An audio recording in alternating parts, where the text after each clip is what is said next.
Um, but back again with another episode. This week's icebreaker is ultimately full WWE, and we got some questions from some subscribers. First things first is, do you think Gunther is going to choke out Cody Rhodes at Clash of Italy? Choke out as in win the match, or just choke out as in Hey, put they the just move said on? choke him out. It didn't say he had to win. Just said to choke him out. I Yeah, think he's gonna I put him got in that Cody. sleeper. I don't think he winning though. Right, I got Cody Um, winning, but yeah, he'll probably put him in the sleep hole.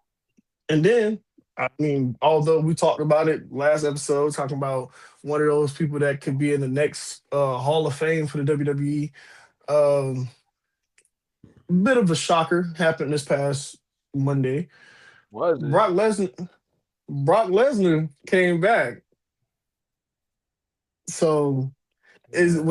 was his retirement at WrestleMania official, and this was just a hoax, or do you think he's actually coming back and there's no true retirement? Man, I mean, we talked about the unscripted moment that he had and everything. It's like, is that?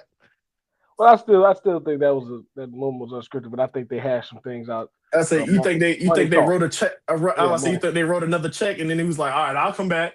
Yeah, money talk. But few times I've been watching wrestling so long. Few times am I surprised caught off guard. So when that happens, I love the moments, especially when it's executed properly. So yeah, that was a good moment. The Beast is back. Yeah, 5 F5s. He threw over all the way around. yeah. Talk about a sale. The Beast is back. Wally ripped his pants.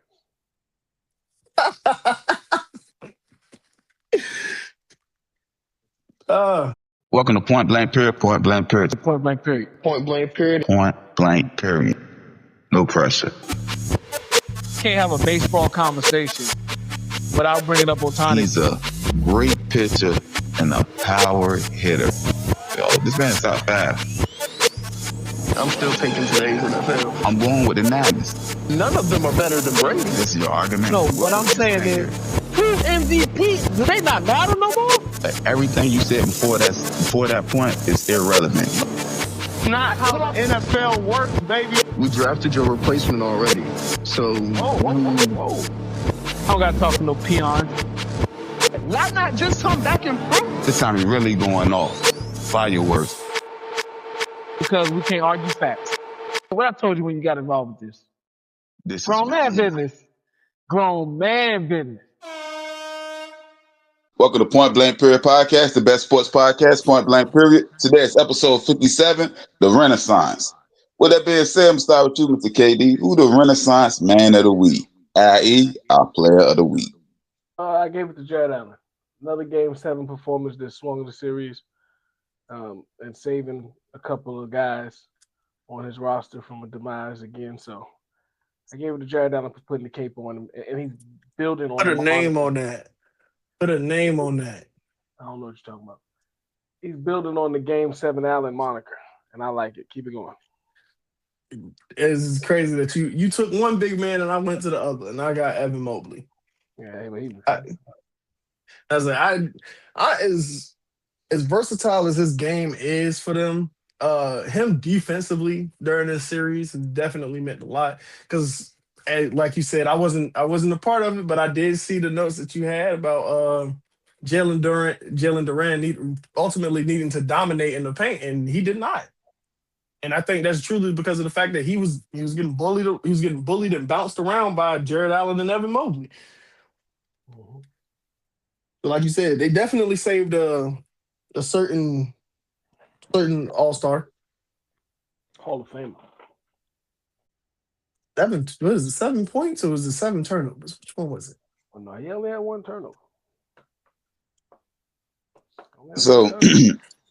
before we get to the next question, to both of y'all, I'm surprised none of y'all went with Donovan Mitchell. I think he, over the last week, I think he averaging 23. He won in game 7. And Wemby, who had a 40-20 game. I'm surprised that none of y'all have them as y'all player of the week. Well, Wemby's Wemby 40 was just this week. started. That literally just That was happened. this week. So no. And Donovan Mitchell got a shout out last time. So we quite literally got to give respect to these bigs that are honestly they winning the game. All right. We're going to get to our injury report / trade rumors. Something that is kind of big, Mr. KD. I'm going to start with Mr. Murray, but something is kind of big. You know, Mr. Rogers is back in the neighborhood, back in Pittsburgh, Mr. KD. I think you called it last week. You said no matter what Mr. Murray said, that they still was going to end up with Mr. Aaron Rodgers. My only question, and I'm starting with you, Mr. Murray, is why? Please explain this to us.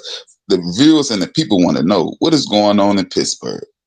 You need to add Omar Khan, not me, because I would have never gave $25 million for a 42-year-old quarterback with two young promising QBs on my roster. I would have never gave $25 million to him. Maybe y'all don't align with that promising word. Yeah, hey, that's what I say. Hey, something doesn't align with. Well, I mean, they retooling one, and then one of them had injury riddled rookie season. So I guess you feel like technically neither one of them know anything about NFL football, so you decided to bring them back. But I mean, I just think you should have went out there and seen what you had in either one of them. I preferably not Drew, but mostly Will Howard. I think he should have went out there and seen what he could do. You just mad because that man keep playing with y'all. You're okay with the product he put out on the field last year. You just mad that he keep playing with y'all during the offseason and stringing y'all along. It's making the franchise look desperate. Well, that too. But I wouldn't actually say I was pleased with what he did last year. I was pleased with the fact that he swept Baltimore. That's the only thing I care about. Aaron Rodgers didn't have a bad season last year. He didn't. But he didn't have a good one either. Well, this is what you're gonna get. Well, the good years are behind him. You just got to get the not bad ones. Hey, Mr. KD, I feel like Aaron Rodgers treating him like a side joint. He gonna call when he want to call. He show up when he want to. Nah, he's treating them like a side, but they the only option. Pittsburgh like a side joint. Both each other's only option at this point in the offseason. That's the crazy part about it, though. He ain't even got a main. Exactly. But hey, it's a bad look for Pittsburgh, some might say, but I think it's what needed to be done if they want to try to compete this year. Now the price range, I'm right there with Amari. That's for you to play with me like this. I would have never gave you $25 million. Yeah, for you to play with me like this and to go get 25 for 1 year. Yeah. Mr. Amari, besides just the contract, taking that to the side, we're gonna put the money aside. What do you feel about him being your quarterback overall? Are you happy with it? Sad with it? You think we should close the chapter? Like, if the money is not a factor, what's your overall vision or thoughts about Pittsburgh going out there week 1 with a 42-year-old quarterback named Aaron Rodgers? So all I'm gonna say is, if you've been listening, don't come up here just to talk because I get asked certain questions. I said it last week. I'm pretty sure I said it the week before. Close this chapter. I was not for Aaron Rodgers coming back.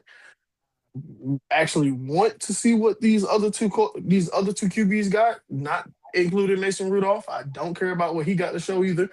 But I mean, Aaron Rodgers can get us our highest win total out of any quarterback that's in our QB room right now. But do I think that going into the season with a 42-year-old quarterback is going to make us a contender, a playoff competitor?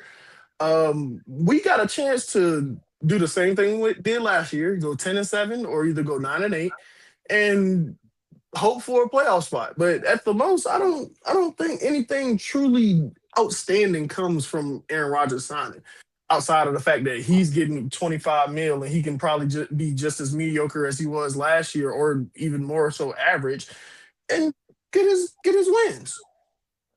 That's the word. Mediocre is a good word. I'm gonna talk from.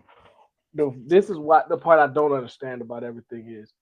Aaron Rodgers put you in a situation to be just like you said like you were last year. So there you go again in that middle of the pack range where we're not bad enough to get a franchise guy, but we're not good enough to compete for a Super Bowl. So and it's kind of crazy because it's like I'm gonna make a very vague comparison, and it all stems around Aaron Rodgers. The Packers and the Steelers are in the same situation.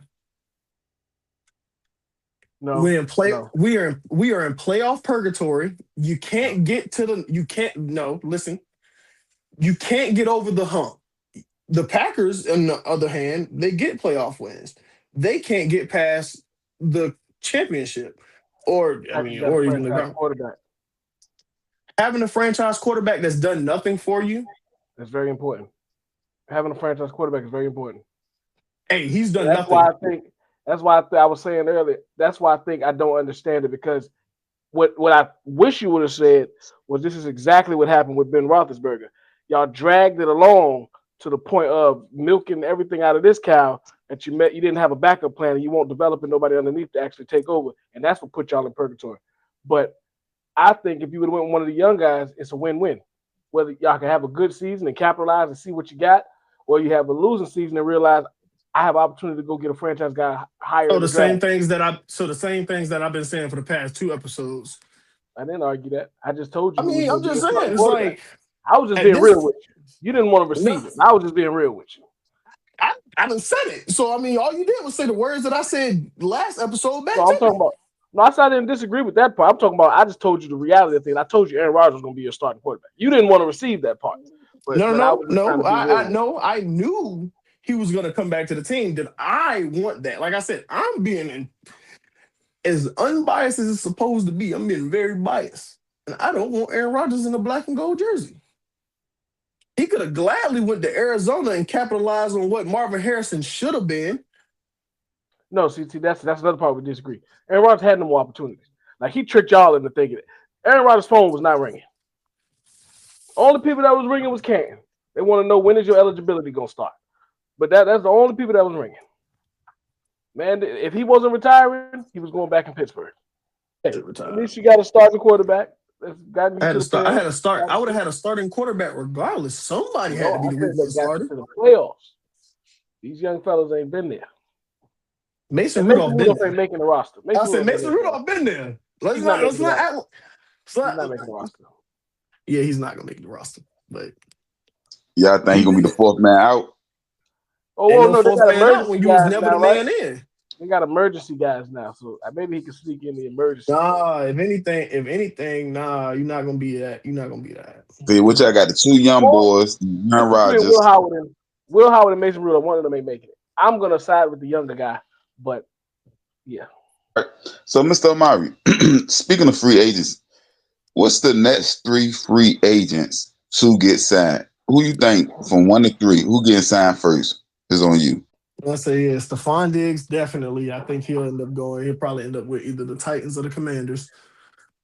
I do also have the Rams as another spot, a sneaky spot that he could go, but I don't necessarily think they're gonna pay that ticket for him. Hold on, Mr. Amari. Before you get to your next one, what about him to the 49ers? Diggs, that is. No, simple. Why not? Bosa, you asked me, and I told you no. No, I said why not? Why would I want Mike Evans and Stephon Diggs? One that won't stay healthy and one that just is coming off of legal troubles. No. Take him back to Buffalo then. I told you got like 1.5 for him. He could come back home. Nah, y'all about to pay a smooth little 8 to 12. That man put up 1,000-yard season last year. We're gonna cover your lawyer fee, and that's about all I got for you. Ain't no lawyer fee. That's done with. Yeah, he done with that. Y'all paying him. Y'all paying him that smooth 12 mil. Hey, Mr. KD. Did y'all see his stuff? You say what? Did y'all see his stuff? Hey, y'all worried about the wrong stuff right now. Go ahead, Mr. Marvin. Y'all worried about the wrong stuff right now. Yeah, go ahead, Mr. Marvin. So like I said, Mark. You worried about the wrong stuff right now. But like I said, I got Stephon Diggs. I got him going to either the Rams. I got him going to the Commanders or the Titans. I got Joey Bosa going to the 49ers, and that's the only destination I really got him going to is the 49ers, really. I think he wants to be paired along with his brother, and I think it'll actually give him a true run at having 2 dominant edges again. And then last but not least, I got Bobby Wagner. I think he'll end up either back in the Commanders and he'll be able to help Sonny Styles truly get adjusted to the NFL, or either he'll go to Jacksonville and be Devin Lloyd's replacement. Bosa got a best friend somewhere in the league that he said he would love to play with. Is it not his brother? No, that's his brother. He strictly called this guy best friend. I don't know who he's talking about. Maybe Joe Burrow. Yeah. Maybe Joe Burrow, but I don't know. Joey Bosa's best friend being Joe Burrow would be kind of ironic. Didn't cross paths in college. They've called each other best friends, and Mans would have been in high school when Joey Bosa was in the league. I'm just repeating what I'm heard. just saying. Diggs, Like, I see Diggs going to Washington with his brother. I think they'll double down. I do think they both. I think they both end up in Washington. I have that. But yeah, Bosa just said, DeAndre Hopkins. He said, it's a quarterback. I know. Well, I mean, I said that like 2 episodes ago, but then again, what does that mean? D Hop just played with an MVP level quarterback, and best thing he got was like 3 touchdowns. Oh no, he's not gonna be that no more. That's behind us. That's what we got to. I mean, yeah, you're right. He go to Cincinnati and he get buried behind Andre Yoshivas, and it's gonna happen. I mean, yeah, I guess. I mean, I don't really understand. Buried behind Cody White too. I don't know how I kind of don't agree with getting buried behind Yoshivas. I mean, I can see you competing for playing time with Yoshivas, but getting buried behind him, nah. That's usually how you get buried. You compete and then lose. That man led your team in drops last year. I think this is an actual spot for competition. He had a bad year. I think wide receiver 3 is an actual spot for competition for y'all. That's why we drafted. Yeah. Do you have any more free agent? Do you have any more free agent news or anybody on Mr. KD? I mean, Mr. Amari? Well, I mean, if you want other free agent fits, I have those, and we still don't know the timetable for Tyreek Hill's injury. I mean, obviously that's the big thing that he's dealing with. But I mean, it's an unknown timetable for him. But as far as the further free agents, I have Deebo Samuel. I have him in a potential destination to Indianapolis. Davian Clowney going to Detroit to pair alongside with Aiden Hutchinson. Mekhi Becton headed back to Philadelphia. Trayvon Diggs also heading to Washington. Jonnu Smith either headed to Carolina or the New York Giants. Cam Jordan headed back to New Orleans. Kevin Zeitler headed to San Francisco. Joe Batinio headed to his couch in retirement. AJ Epineza headed to Green Bay. Taylor Decker headed to Miami or the Cleveland Browns. And I also some other free agents I don't have destinations for, being Cam Robinson, Russell Wilson, Donovan Wilson, Hassan Reddick, Jonah Williams. Yeah, that's just a few names. Why my boy Joe got to retire? Because he has also been very radio silent on coming back. Oh, and another free agent that I also have down is Kenny Moore, who was released by Indianapolis earlier this offseason. Where you put him? Yeah, you didn't put him. Where you put him? He gonna find a spot. These other guys might not. Not necessarily sure exactly on what spot he will have. I did have him going to Buffalo at one point, but I'm not exactly sure what price they're willing to pay for Kenny Moore. No, they got Geno. There's no room for him there. Geno can't play slot corner. Is the best D-back in it, man. If he was so great, they got Geno. You know what? I didn't even think about it. They got Geno Stone and DeMar Hamlin. That's what I'm talking about. Super Bowl, duh. Let's get to the other side, to the basketball side. Jalen Williams said I'm back, and he did show up and play for Game 1. How important is it for him to be back for OKC to win this and ultimately win the finals, Mr. KD? He's very important for this series. And they touched down and confirmed that they were resting him with the intent to have him 100% for this series, or as close to 100 as he could be. But it's really down to he had a big moments, hit big shots, came out aggressive out the gate, and they still lost.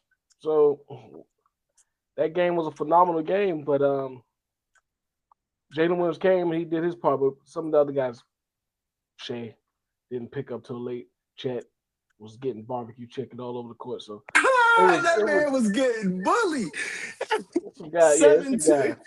He's a 7'2" spaghetti noodle, and that man was, and it showed. Yeah, so it's gonna be interesting. But yeah, Jalen is very important to this series for the Thunder. I just don't think Wemby liked seeing Shea get the MVP trophy, and that's why he treated Chet the way he did. He said it. Yeah, we're gonna get a little more into that too. But look, right, Mr. KD, I think this goes back to something that we said like last pod or the one before. We always believed that Jalen Williams could have came back if need be. So the fact that they was resting him, OKC felt very comfortable winning against the Lakers. They just knew they had this in the bag where they didn't even, we're not even gonna let you play. We know we got this without you. But as soon as they announced that they had to play the Spurs, 10 minutes later, I'm back. Jalen Williams, yeah, he knew he had to scrap up. But well, they did lose to the Spurs, I believe, all four times or three out of four times. So I mean, hey, you obviously need the most help you can. And somebody who didn't play though, D Fox, he was out. So just imagine when he come back. What's your thoughts about him missing the first game and being able to rest, and especially knowing now that I'm up 1-0, Mr. KD? They got tremendous guards as far as depth. They guard play in depth is crazy. Dylan Harper, and they're so young, but they play with so much poise and maturity. Fox, it's phenomenal. Shout out to Mitch Johnson. But De'Aaron Fox has soreness. When you get in the playoffs, it's a series. You can't compromise everything, especially not game one. You can't compromise everything and then end up giving away the whole series because of an injury. So they erred on the side of caution, but it goes to show you they had their guards that could step in and step up. Wemby was dominant. Defensively, they had a good scheme and game plan, and Shea had an off night. So all those things played into each other. But De'Aaron Fox is not just a player that you're going to say once he plugs in, they're going to be even better than what we just saw. It's going to be a game-by-game flow. You got to factor in just as many points as you can factor in for him. You got to factor in those misses and a turnover maybe too. Like right? You got to factor in the wins and the losses. You got to come down off of Wemby because Wemby not going to do 41 and 24 every game. So you got to come and then Vassell is not maybe going to miss some of those clutch threes he was hitting. So it's so many other barriers. But what I will say is, don't be surprised if OKC come out and blow the roof off the Spurs in game 2. All right. Now, the fallout from the series losses for Detroit and the T-Wolves, do you think there will be big changes coming for these two teams in particular, moving on to next season? The T-Wolves, maybe, but I don't think the Pistons will really be making that many drastic changes. Their drastic changes, what you gonna pay Jalen? And are you gonna weigh that regular season heavier than his playoff performance, or are you gonna keep that in mind when you're negotiating? But yeah, they're too young of a team with too many pieces under contract already. They're not making no huge moves.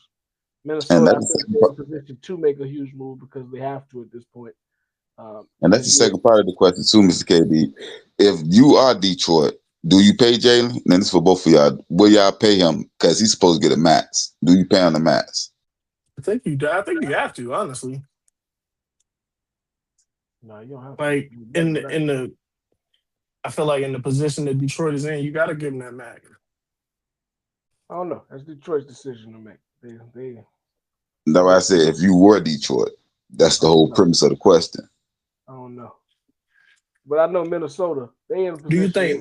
Do you think Minnesota makes the move to try to get Giannis? They need to make something because you got Anthony Edwards brewing. You can't keep wasting these trips to the playoffs with Anthony Edwards. But it's gonna cost to go get Giannis. That's what I'm saying. Jaden McDaniels. Possibly give up with Naz Reid, possibly. I'm not gonna lie to you. I can't honestly say if Jaden McDaniels has to be a part of the trade, I'm probably not going through with it. You talk about Giannis here. You tell I'm me talking about it. I'm talking about it. Tell me who you want.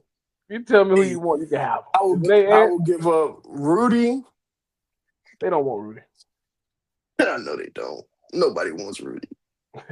No, but Rudy's important, man. I don't think Minnesota will give Rudy up. He's the one person on that roster that what he brings is harder to go find. Jaden McDaniels is a great young guy, but you could go find a young guy that can go get it. I'm not saying like they won't be hurt. They will be hurt by his departure. I said they taking if that's a Giannis big is piece of coming that in- team. But if Giannis is coming in, that defensive part that you're losing with Jaden, Giannis can step in for that. The scoring, the go-to scoring in moments. I'll say the You have to go go-to find that. scoring, the stretching the floor, being able to actually shoot. It's like I think Naz Giannis Reid's can more important. shoot. Yeah, I'm about to say, yeah, you Naz Reid's more important because you just put both of them in that deal to get Giannis. So now I don't That's have what it I'm saying. either. No, because I'm trying to tell you, Jaden McDaniels is going to be in the deal. If they go get Giannis, Jaden's gone. What they need to do is try to hold on to Naz Reid. But where does Julius Randle got to go? I'm about to say that. I'm about to say Julius Randle's the only other person that I could see that you could move. Him and Giannis not going to work together. Well, I don't think Julius Randle really work right now, but Yeah. He'll be the first person on the trade block if I was a Minnesota. It ain't just who you want to get rid of. It's also who they want. Do they want Julius Randle is the question. Hey, Well, it's a good time for a three-team trade. Yeah, I'm saying I'm getting rid of Julius Randle, period. I don't know how I'm going to get rid of him, but he got to go. Because one of y'all points y'all just made, he doesn't fit. He clawed the lane. He can't really shoot. He only go left and nah. He gonna go somewhere else and try that. He can't play here. Their roster right now. When you want to go with stretch the floor, you put Nas in there and slide Julius up. You create mismatches when you play that big lineup. But if you bring Giannis in, he's basically unplayable. Yeah, I mean at that point, sad to say they ultimately do the same thing, and Giannis does it 100% better. Yeah, you just in my way. You're in my way. It's like y'all are both elbow players, and y'all don't really shoot. Whether it's from, I would say Julius Randle he'll shoot a two every now and then. You know, he shoot a deep two. Pretty all right with the two, but I get Yeah, he'll shoot a deep two. He'll pull his KG real quick, shoot a deep two. But I don't think Milwaukee would be interested in Julius Randle. I think if they feel that they can get Jaden McDaniels out the deal, I think they feel good about that. Yeah, like you said, if I was able to get Jaden McDaniels, if I was them, I'm making that move way before I'm even trying to entertain bringing Julius Randle here. If I got to take Julius with Jaden, I guess. No, because then they're just going to ship him off too, or they're going to get his contract bought out. Yeah, just because I get him, that don't mean he got to play. Milwaukee, they ain't really got no plan right now. They might play Julius, actually. They ain't got no plan. Yeah, they'd probably be like, hey, we moved on from Giannis. Julius Randle was that guy before. Right. He can be that guy again. Him and Bobby Portis, little rotation. Him and Bobby Portis. So you got any more injury news or anything for the Eastern and Western Conference Finals, Mr. KD? Nah, you touched on De'Aaron Fox injury, so there's no more injuries in the playoffs. We got some big basketball news, but we'll hit on that later on in a different segment. All right. More football with Mr. Amari. Mr. Amari, now the schedules has been released. I want to know what's your win over and under for our team. So your team being the Steelers, mine the Bills, and Mr. KD. And Mr. KD, the Bengals. This is on you. Well, we all not too far from each other. I got my Steelers going 9-8. I got Cincinnati actually going 10-7, and I got Buffalo going 11-6. Freaking crazy! Did you see our schedule? Hey, y'all. I trust and believe. I'm not going for the high end for y'all. This is the bottom. I can genuinely say this is your floor. It's 10-6. This is a great thing for you. You just missed the playoffs. This is a great thing for your floor to be 10-6. Sounds good. It is. It's literally your floor is 10-6 after you just missed the playoffs. Yeah, bro. Like that's a great improvement. Like I said, I got Buffalo going 11-6. I feel like that wide receiver 2 hole is definitely going to be very detrimental this year. Keon Coleman. Defense. Same problem they had last year. They got again. feel like you just made the defense worse. And then again, like I said, the wide receiver 2 hole. When your wide receiver 2 is your RB1, you got bigger problems. Oh, the running back, man. You said what? You said again? I said when your wide receiver 2 is your RB1, you got bigger problems. Yes. You got bigger problems. Nah, they got some tight ends, man. They got some tight ends. Oh, yeah, I forgot. Dalton Kincaid can definitely catch the ball. Dawson Knox is not seeing the field, and Dalton Kincaid is healthy. Oh, they got what's his boy? DJ. Well, yeah, you said wide receiver 2, yeah. Keon Coleman. You bought a sub 6 foot wide receiver. Or a dude that throw Hail Marys. You said the wide receiver 1 might still be. I mean, DJ Moore's production has been spotty his whole career, but nonetheless, he's been productive. Your wide receiver 2 is still Khalil Shakir. Yeah, so what you say about the schedules? 11-6 for Buffalo, 10-7 for Cincinnati, 9-8 for Pittsburgh. Okay. I didn't look at y'all schedules. I just focused on the team that matters. And I got us 13-4. 13-4, yeah. So we got a schedule that just it shocked me when I looked at it. I need you to show your surroundings so I can make sure there's no paraphernalia out there. No, my paraphernalia is we got the 3rd easiest schedule in the league. You do got the 3rd easiest schedule. Yeah. Y'all did make that happen. I'm looking at this with some primetime games because Joe Burrow Mark, kind enough to get y'all some prime timers. I'm looking, Amari. We might not lose till week 7. That man said they're not losing till week 7, and they got us week 3. I got us dropping 1, but I'm just saying, look, it ain't no guaranteed losses. It's Tampa, Houston, Pittsburgh, Jacksonville, Miami, and then we got a bye. Your O-line got to hold up against Houston. It's looking good, man. I'm feeling good about this schedule right here. We got to get out to a good start. This is what we got to do. So, week 3. Week 3, we got Pittsburgh. I know. I'm going to send you a jersey. Which one you want? Nah, I usually keep toilet paper stocked in the house. I ain't talking about no toilet paper. I'm talking about good old. And you got to endorse it. You're going to be right here on this very platform saying the Steelers is one of the greatest teams in the AFC North after we just put a mud hole in Cincinnati. Okay. So you ain't had your records for the Bengals and the Bills, Mr. KD? The Bengals. I said 13. He said 13. I mean the Steelers and the Bills. I'm sorry. I don't know where he got that from, but I mean he said 13-4. I know where I got it from. That schedule looking. I don't know what YouTuber you. That schedule looking. Woo! It's barbecue chicken. Yeah, and this is the sad part, Mr. Myrick. I'm almost there with them. I got the Steelers, the Ravens, the Chiefs. What? I'm talking about the teams they're gonna lose to. The Steelers, the Ravens, the Chiefs, maybe the Ravens again, and that's it. Getting swept by Baltimore is already bro. You bottom like what? That's it. They got the Bucks, the Texans. The Bucks, the Texans. Hold on, the Bucks, the Texans, the Steelers. That's their first loss. Jaguars, Dolphins, Ravens, second loss. Texans, Falcons, Steelers, Commanders, Saints, Browns, Chiefs, third loss. Panthers, Colts, Ravens, maybe another loss. Brown, like where the losses at? I see 4 or 5 at the most, and that's just the Ravens sweep. The schedule looking real sweet right now. That's just the Ravens sweep. Y'all are not winning 13 games. I know you don't want to see it, but the schedule looking real. Y'all are not, but Cincinnati is not winning 13 games next year. And look, I gamble split with y'all, Mr. Amari. I gave y'all the first win and everything. You know why he said that? Because you know why he said it like that, Amari?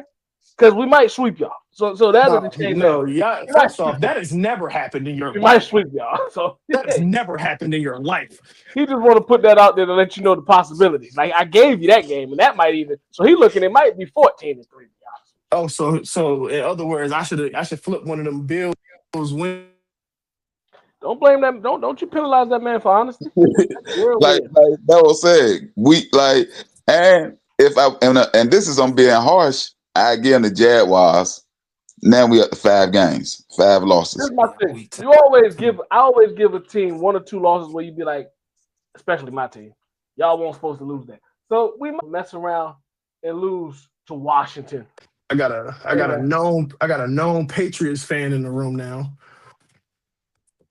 What their schedule looking like? Straight trash.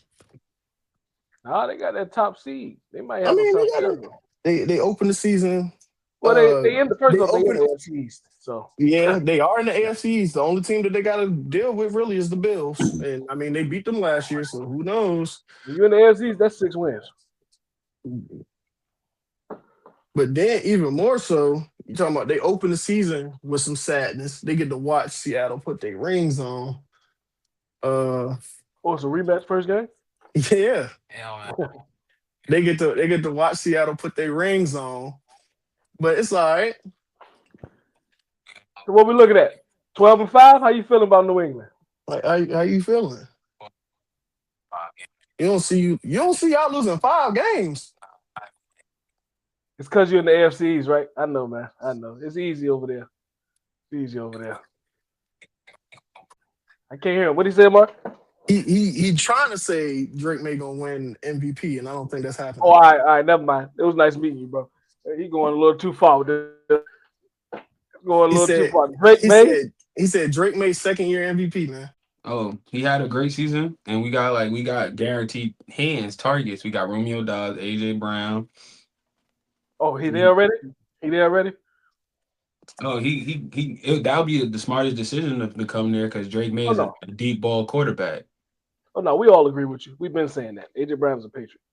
AJ Brown gonna be he gonna be for the Patriots, but the thing is, like, who was Romeo Dobbs to you for you to believe that he gonna throw Drake May up there? Romeo Dobbs was cooking with Jordan Love last year. Romeo Dobbs is nice. Hey, I like Romeo Dobbs. I'm just trying to figure out who he think Romeo Dobbs is. New England, I see him having another good season. But let's be real, Drake May got cheated out of MVP. Matt Stafford shouldn't have won that. He had better weapons, and if you take him off his team and put another quarterback, I do believe they could do the same thing with Matt Stafford. See, I can say this is where you do need facial expressions, and I think you actually do need it. Go ahead, say that again one more time for the camera to have your face. I'd be with him, then he say something, and I'd be like, nah. We right here. We right here? Yeah, we right here. Drake May got cheated? I mean, with an MVP is somebody that if his team don't got him, they would not be a winning team. You could put any quarterback with Devontae Adams, Puka Nacua, and that whole core overall, they would be a good team without Matt Stafford. Man, Stafford might be good, but Stafford made them great. It's levels. But MVP takes a good team and he makes it great. You feel me? Matt Stafford, you could put you can put Kyle Murray, you could put any quarterback in that system, they're gonna be great. And plus Sean McVay is a football genius. Wait. The first name you said was Kyler Murray. Yeah. You said you heard that, KD? He said you could put Kyler Murray. He a decent quarterback. He not bad. Matthew Stafford was well deserving of that MVP, man. Well deserving of that MVP. So look, we're gonna move on. We're gonna get to the Bills. New England Patriots, everybody. Yeah. Hey, that's how they be. But I got us.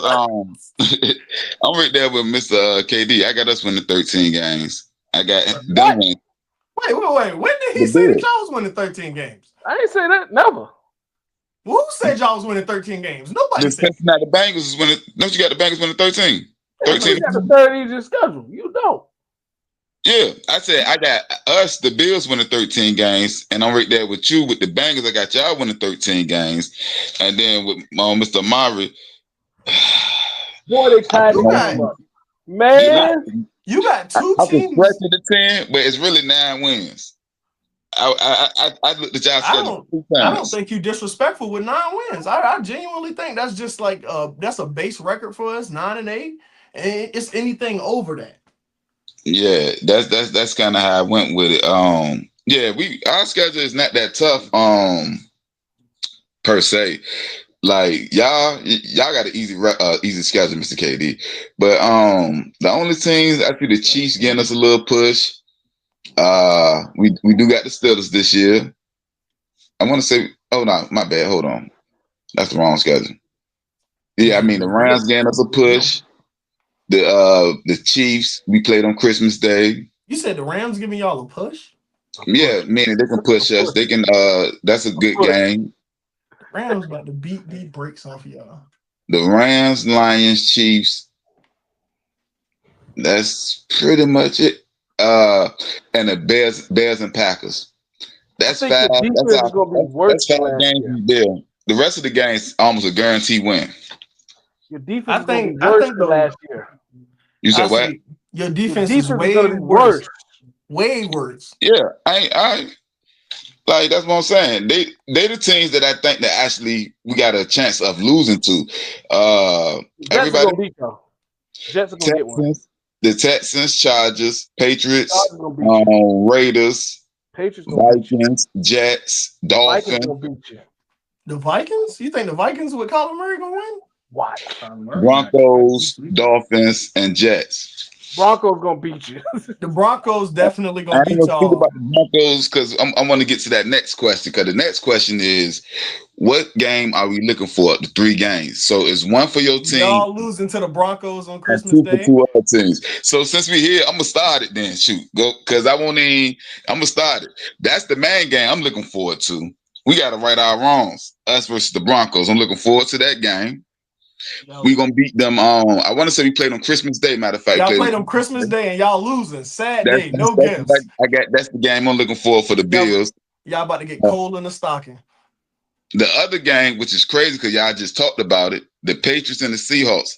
Game 1, first game. That's my litmus test. I want to see the Seahawks still as good. Is they still a Super Bowl team? How they looking? And I believe the Patriots overachieved because they had one of the easiest schedules last year. So I want to see how they gonna look. I don't get how that's out for. Like I don't know how y'all can hold that against somebody that don't make. Hold on. That's a good point. Hold on.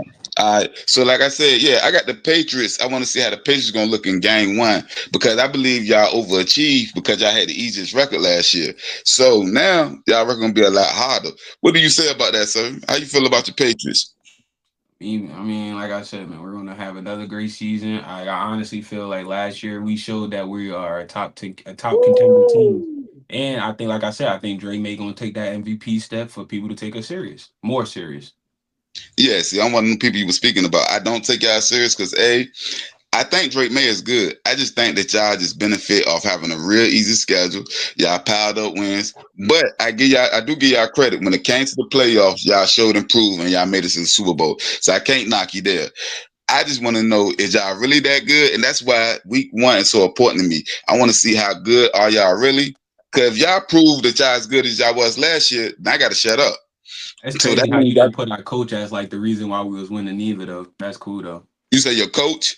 Yeah, our coach. No. I believe in your coach. I believe in your coach. So if you believe in our coach, we have a winning coach, a Super Bowl winning coach. You feel me? So like he has experience and he gonna do. He's a Super Bowl winning player. He's not a Super Bowl winning coach. I mean, he won a Super Bowl and as a player, not as a coach. So let me rephrase that. He won as a player, and that means he know how to get back to them big games. And plus, so he's about to do it. Don't mean you can teach it, sir. But that's all I got to say about with the Patriots. Do you understand that the fact that them having an easy schedule is the same thing, like consistently year to year? Like the division is out of their control. So no. It ain't just the division. So it's based off the division, and what happened is, and this is part of the reason y'all schedule is so easy. Where you finish at, you start to play teams the same way. So if you got a third place finish, you'll play third place teams. I spoke about that earlier. I'm not talking about that. I'm talking about the AFC East will always be that. But that's not the thing, because as you say that, there's a lot of divisions, even something like the NFC South that takes one team. Their overall record is way worse than the AFC East. So the AFC East is not one of the worst conferences anyway. So to say that, I get your point. No, they had they was the fourth team in the AFC East. So they played all the fours around the league. And that's how they end up having such an easy record. Same way with y'all. Y'all finished third. So y'all got the third. So y'all got to play all the threes. And that's how they do it to keep it competitive, because they want to make sure that teams that didn't have a chance last year have a chance this year. That's just the way they do with scheduling. And that's something I think the NBA should adopt too, a weighted schedule. But this is the last but not least, and I'm going to go to you, Mr. Amari. The last game that I'm looking forward to is the Bengals versus the Commanders. You wonder why I'm looking forward to that game, Mr. KD? Because it's going to be there. You all right? Yeah. Yeah, that's it.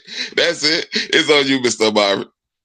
Well, off easily. I got Pittsburgh and the Saints. We're playing in Paris.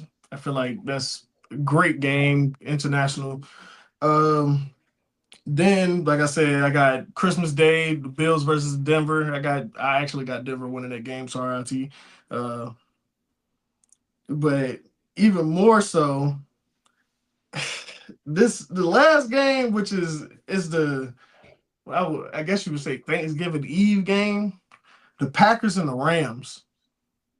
That is going to be a game, and I'm very much looking forward to that one.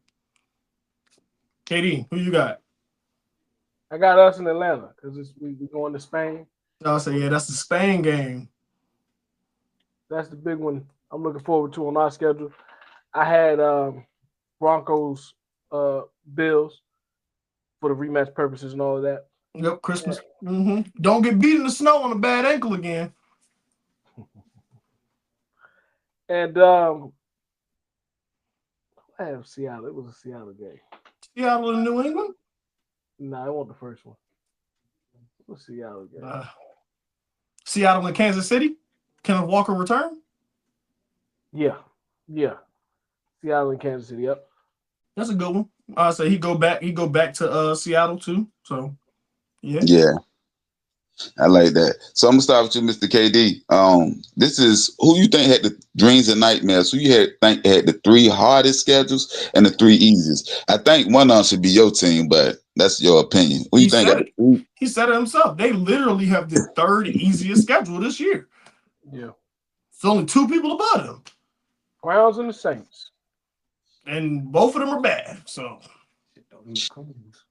And that's it. All right, so that's your threes. Who got the three hardest to you, Mr. KD? The Packers, the Bears. Packers, Bears, and Dolphins. I don't know how. Yeah, that's the literally. Dolphins. I ain't check out the Dolphins. Packers, Bears, and the Dolphins literally have the hardest schedules.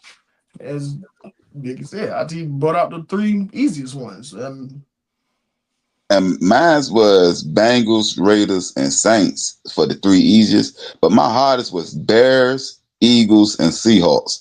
And I think like the Eagles are like a 5 to 7 game stretch where I think they playing prime time, Cowboys. I think they I think like especially with like your friend was just saying that AJ may be gone. I think they're gonna end up losing AJ. They're gonna get to the middle of that season. They're gonna compound on them, and I think they can end up losing the whole season in that middle part of their season. So I think they had the hardest one to me. Them, Bears, and the Seahawks. That's my two. I don't disagree with that. I think they definitely could end up losing themselves in that time span.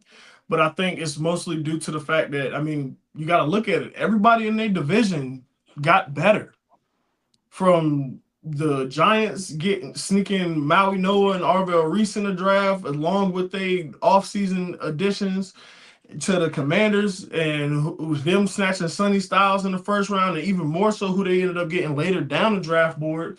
And like I said, with their offseason additions. And then Dallas snatched Caleb Downs to play in the back end of that defense, really giving them a true leader back there, as well as bolstering that. You bring back Pickens on the franchise tag, you re-sign Javonte Williams, you start to add even more additions to that offensive line. I think everybody in their division got better. For Philadelphia, even when they do lose A.J. Brown, they can really look and be like, oh, well, I mean, it's a lot of competition in here now. and the that, start. huh? I think it's the start of their demise. Yeah, it's definitely, and I honestly, I think it started with the Giants and them getting Harbaugh. Once, That's great. That's a great card into the situation. like once he came in, it was like, yeah, I'm gonna shake this whole thing up. Everybody seemed like they felt like they knew they had to get better because he only added to that team. He gave the team the coaching experience that they needed with the weapons that they already had. Let me ask both of y'all one little quick question about that Harbaugh point.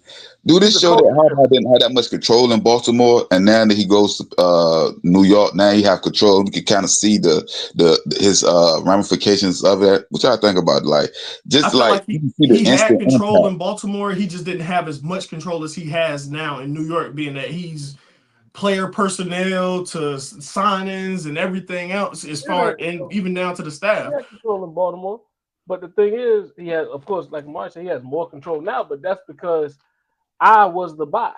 Like when he got that Baltimore job, it was taking a shot or taking a chance on the guy. Mm-hmm. When he became available for the Giants, I am the buy.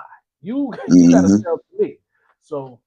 Yeah, Mr. KD, what you said, it hit a little different when you come in the building with a ring on. Like when you get hired with a ring, you get a little more. Know what I mean? So it's different from when I hired you as a special team coordinator, and then I made you the head coach. Now, when you walk into New York with a ring on, with championship jewelry, saying I've been there, done that, I know how it works. And Harbaugh he fits the New York culture, and I'm saying that's in the city. And the team and the fan base, and then also the culture shift. He's going to shift that culture or that team culture into a winning organization, or definitely a team that the Giants fans can be proud of. And then they went and put moves behind it and made some deals, got some guys, drafted some guys. And so they are New York Giants understand the assignment. This offseason, they understood the assignment. And yeah. All right, so we're gonna get to the next topic. This is our Renaissance players, meaning from bust to trust. These players that was at one spot, typically, I'm speaking about where they was drafted at or where they originated at, and then they got a rebirth in their career as a Renaissance player. I'm gonna start with you, Mr. Amari. I.e., I use Brett Favre as an example, so we can't use him. A person who sat on the bench with Atlanta Falcons, couldn't get off the bench, ended up going to Green Bay and made a Hall of Fame career out of himself. I'm gonna start with your five of the Renaissance players, Mr. Amari.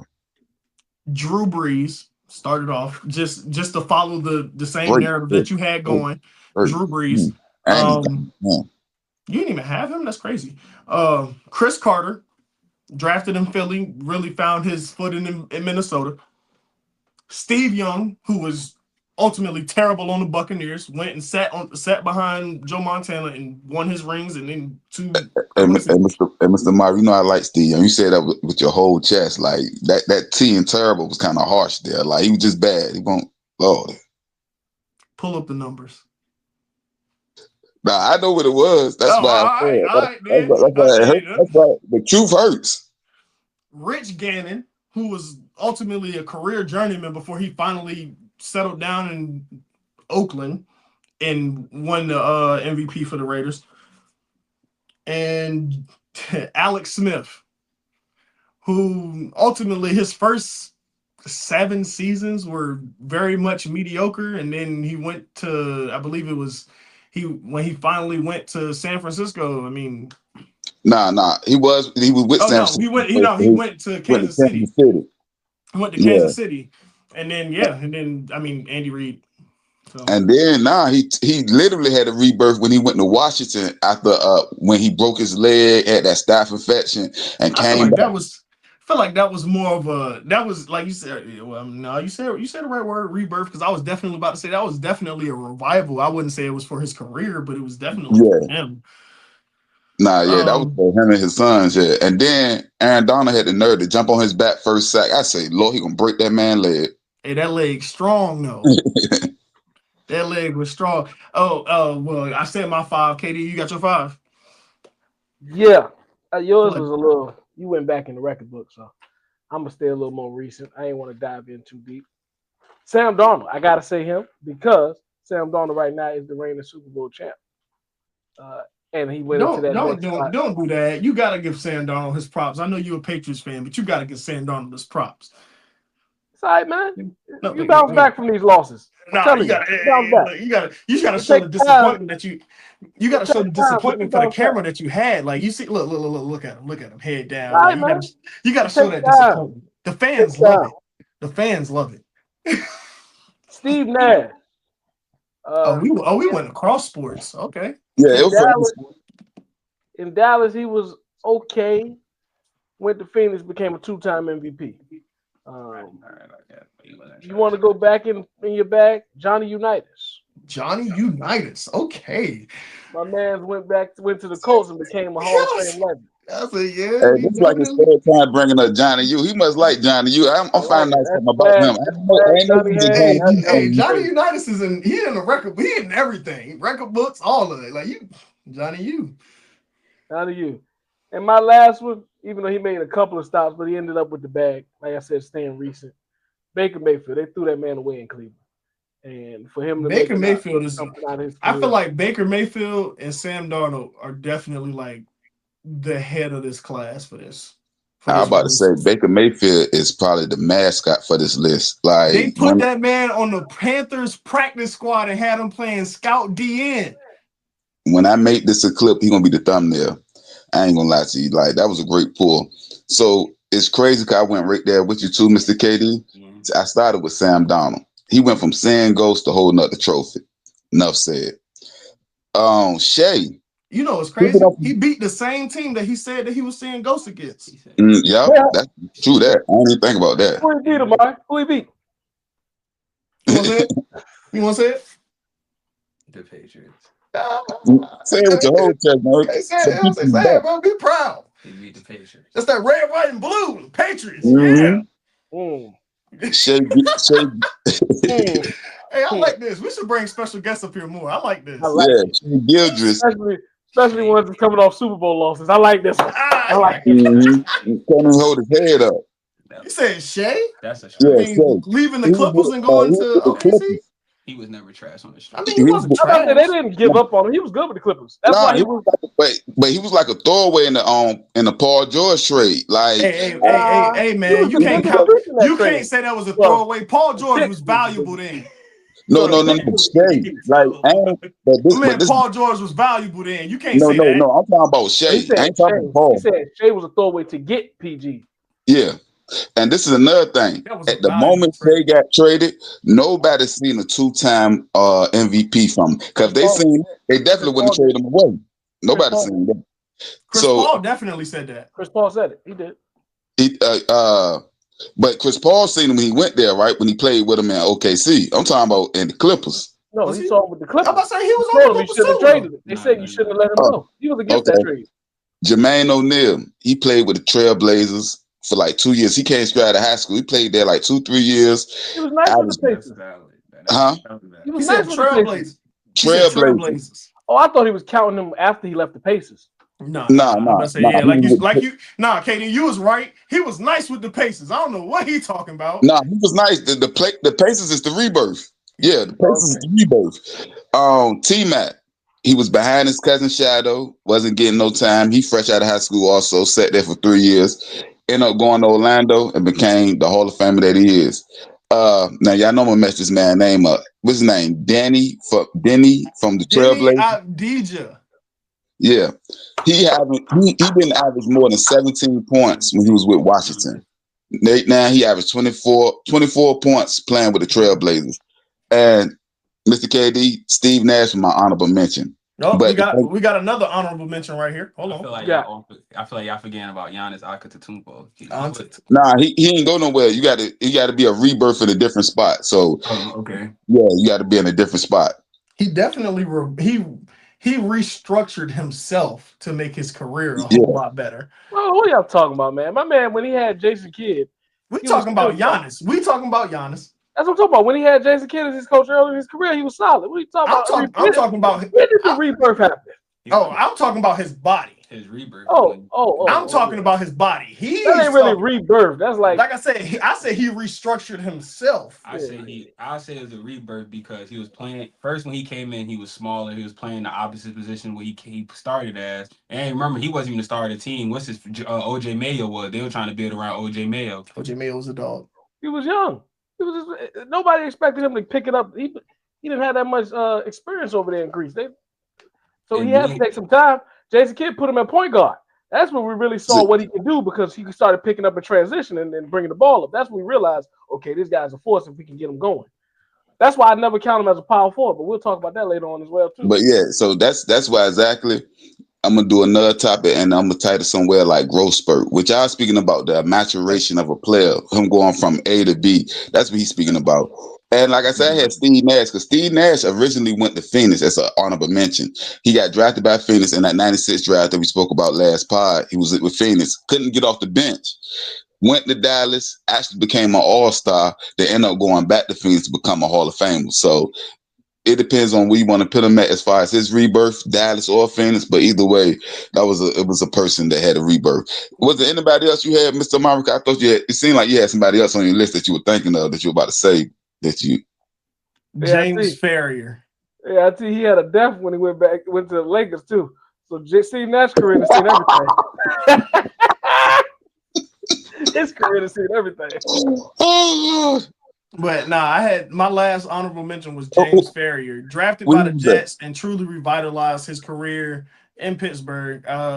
He was still a talent. He was definitely one of few talents on the early 2000s Jets team, but him joining the Steelers defense later on definitely revitalized his career, got him to a few Pro Bowls, and even more so, I believe he got one All-Pro selection. This list, Sam Donald, Sam Donald and Baker Mayfield, because Baker, like you say, Baker Mayfield was thrown to the wolves. If it wasn't for, a couple times. Yeah, if I really believe it wasn't for that Monday night Baker comeback. Mayfield released from the Browns, went to the Panthers, got benched on the Panthers, was the Panthers scout team DN, got traded to I want to say he got cut from the Panthers, got picked up by the Rams, played in the Thursday night football game. Yeah, that was I mean, I guess you can say that was his true revival was him playing in that Rams Thursday night game, because that's what ultimately got him the job in Tampa Bay. Sean McVay. Yeah, don't forget about the brainchild. Oh no, I mean, hey, like you said, you gotta give it to him. But I mean, that man. Somebody got to correct the Frankenstein. No, somebody got to believe in you, and sometimes that's as simple as it is.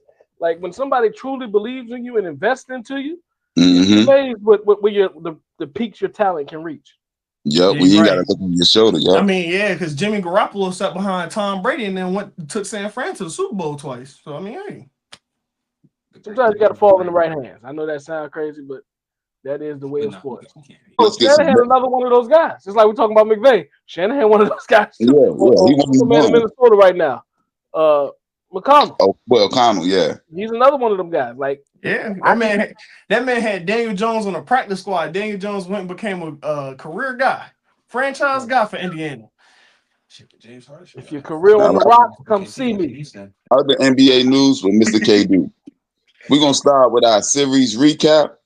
Cleveland versus Detroit and the Spurs versus the Timberwolves before we get to our picks in the conference finals. It's on you, Mr. KD. Series recap on Minnesota, San Antonio. I thought it would go a little longer, of course, tied to my projections. But I don't walk away from it looking like I was misjudged from what actually happened. The Spurs dominated where they needed to. I'm getting sick of Minnesota playing like championship level team when they beat us. Then after they put us out, they get to that next round and get exposed. It's 2 years in a row. I'm sick of that mess, right? I'm getting sick of it. Last year with OKC and this year with San Antonio. So I really realized that they are built just for us. They just look higher when they play against us because that's the structure of the roster. But yeah, shout out to San Antonio for climbing to that next round. It was a tough series, even though it didn't go to the 7 that I expected. But yeah. And in the East, Jared Allen, Game 7 again. He came through when the team needed the most, dominated, left an impression on the game in the paint. I spoke about it in the other podcasts about what was needed for Detroit to win. I think Jared Allen heard it and went right against what I said Detroit to win. He eliminated that. But good series. Detroit, young team, like JB Bickerstaff came out and said, they don't look at it as a disappointing season. What they were able to do this year on this spectrum is a win as long as they can build off of it. And they expect to do that, being that they have a young star building forward. But I like both of those series, but we tied in for a better 2 series in these conference finals. I like the last 4 teams we got. Yeah, I had the Spurs winning. I want to say I had the Spurs in 6. I might have had it in 7, but I definitely had the Spurs winning. But most important, I had the Cleveland winning in 7. And I had the Cleveland winning in 7, meaning the Cavaliers, because of one person and one person alone, James Harden. But James Harden let me down again. 9 points in the closeout game, Mr. KD. What should I think about James Harden and his playoff woes that keep continuing? Even though the team went further and they won, he had 9 points. He really didn't contribute too much, especially in the blowout. That's what saves him, the fact that it was a blowout. Because I don't even just look at the 9 points. I look at only taking 10 attempts. And I spoke about that too. I need to see you being aggressive in these win-or-go-home games. But the fact that it was a blowout and it kind of got away from Detroit early, I'm going to let him slide, being I am a James Harden fan. I'm looking for any reason to give him the benefit of the doubt. But with all that said, it's all right to have a disappointing performance if I still have opportunities ahead of me to cover that performance. Usually when we see these James Harden performances, that's his last game of the year. So it weighs a little heavier when it happens like that. But the fact that it happened and they still, like right now in the conference finals, and still have an opportunity to put some more performances to mask that, I'm looking at it as Cleveland has bought James Harden some more time. What he does with that time, he is in control of, and that will dictate a lot towards his legacy. But yeah. All right. So I don't like that. Yeah.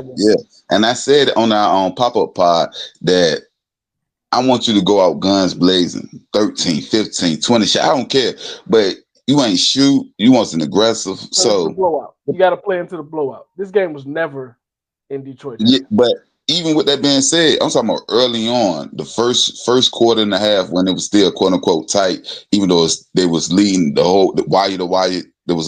It was a blowout. But the point is, he wasn't aggressive or anything. And then the first 6 minutes, it was really Donovan Mitchell is it ball in his hands, and he ended up playmaking early. So James Harden was kind of a decoy for the majority of that beginning of that game. It went to like the late first, early second quarter, where James actually had the ball in his hands like he's accustomed to. And then I'm with you, he wasn't that aggressive, but yeah. Only one turnover though. I got to give some positives out of it. Yeah. But we're going to start with him, meaning them, the Cleveland Cavaliers, with our Eastern Conference pick. Who do you got winning in the Eastern Conference Finals between the Cleveland Cavaliers and the New York Knicks?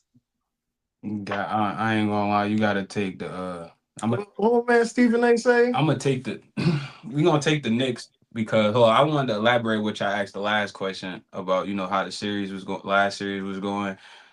Cleveland with Detroit showed a lot of flaws. Little do people know, a lot of bad coaching, a lot of bad putting, a lot of bad people on. You crazy, Mark. You got Knicks in 6. Go ahead, bro. Let my man talk about what. But to say that, I ain't gonna lie. I'm gonna be real. If the Knicks, if Karl Anthony Towns and Jalen Brunson play how they supposed to play, and the other players around them play their role right, I got the Knicks in 4. Knicks in 4. Cause I said 5. Cause it's you got two guys. You got if Mikal Bridges and OG stop James Harden and Donovan Mitchell, game over. James Harden stops James Harden. There's no Harden. You can stop him. You don't got no. Listen. Let me get this out here, because Amari, I know you're gonna do it, and I know IT got one in the holster. We passed the James Harden banter. All right, that was our last little topic.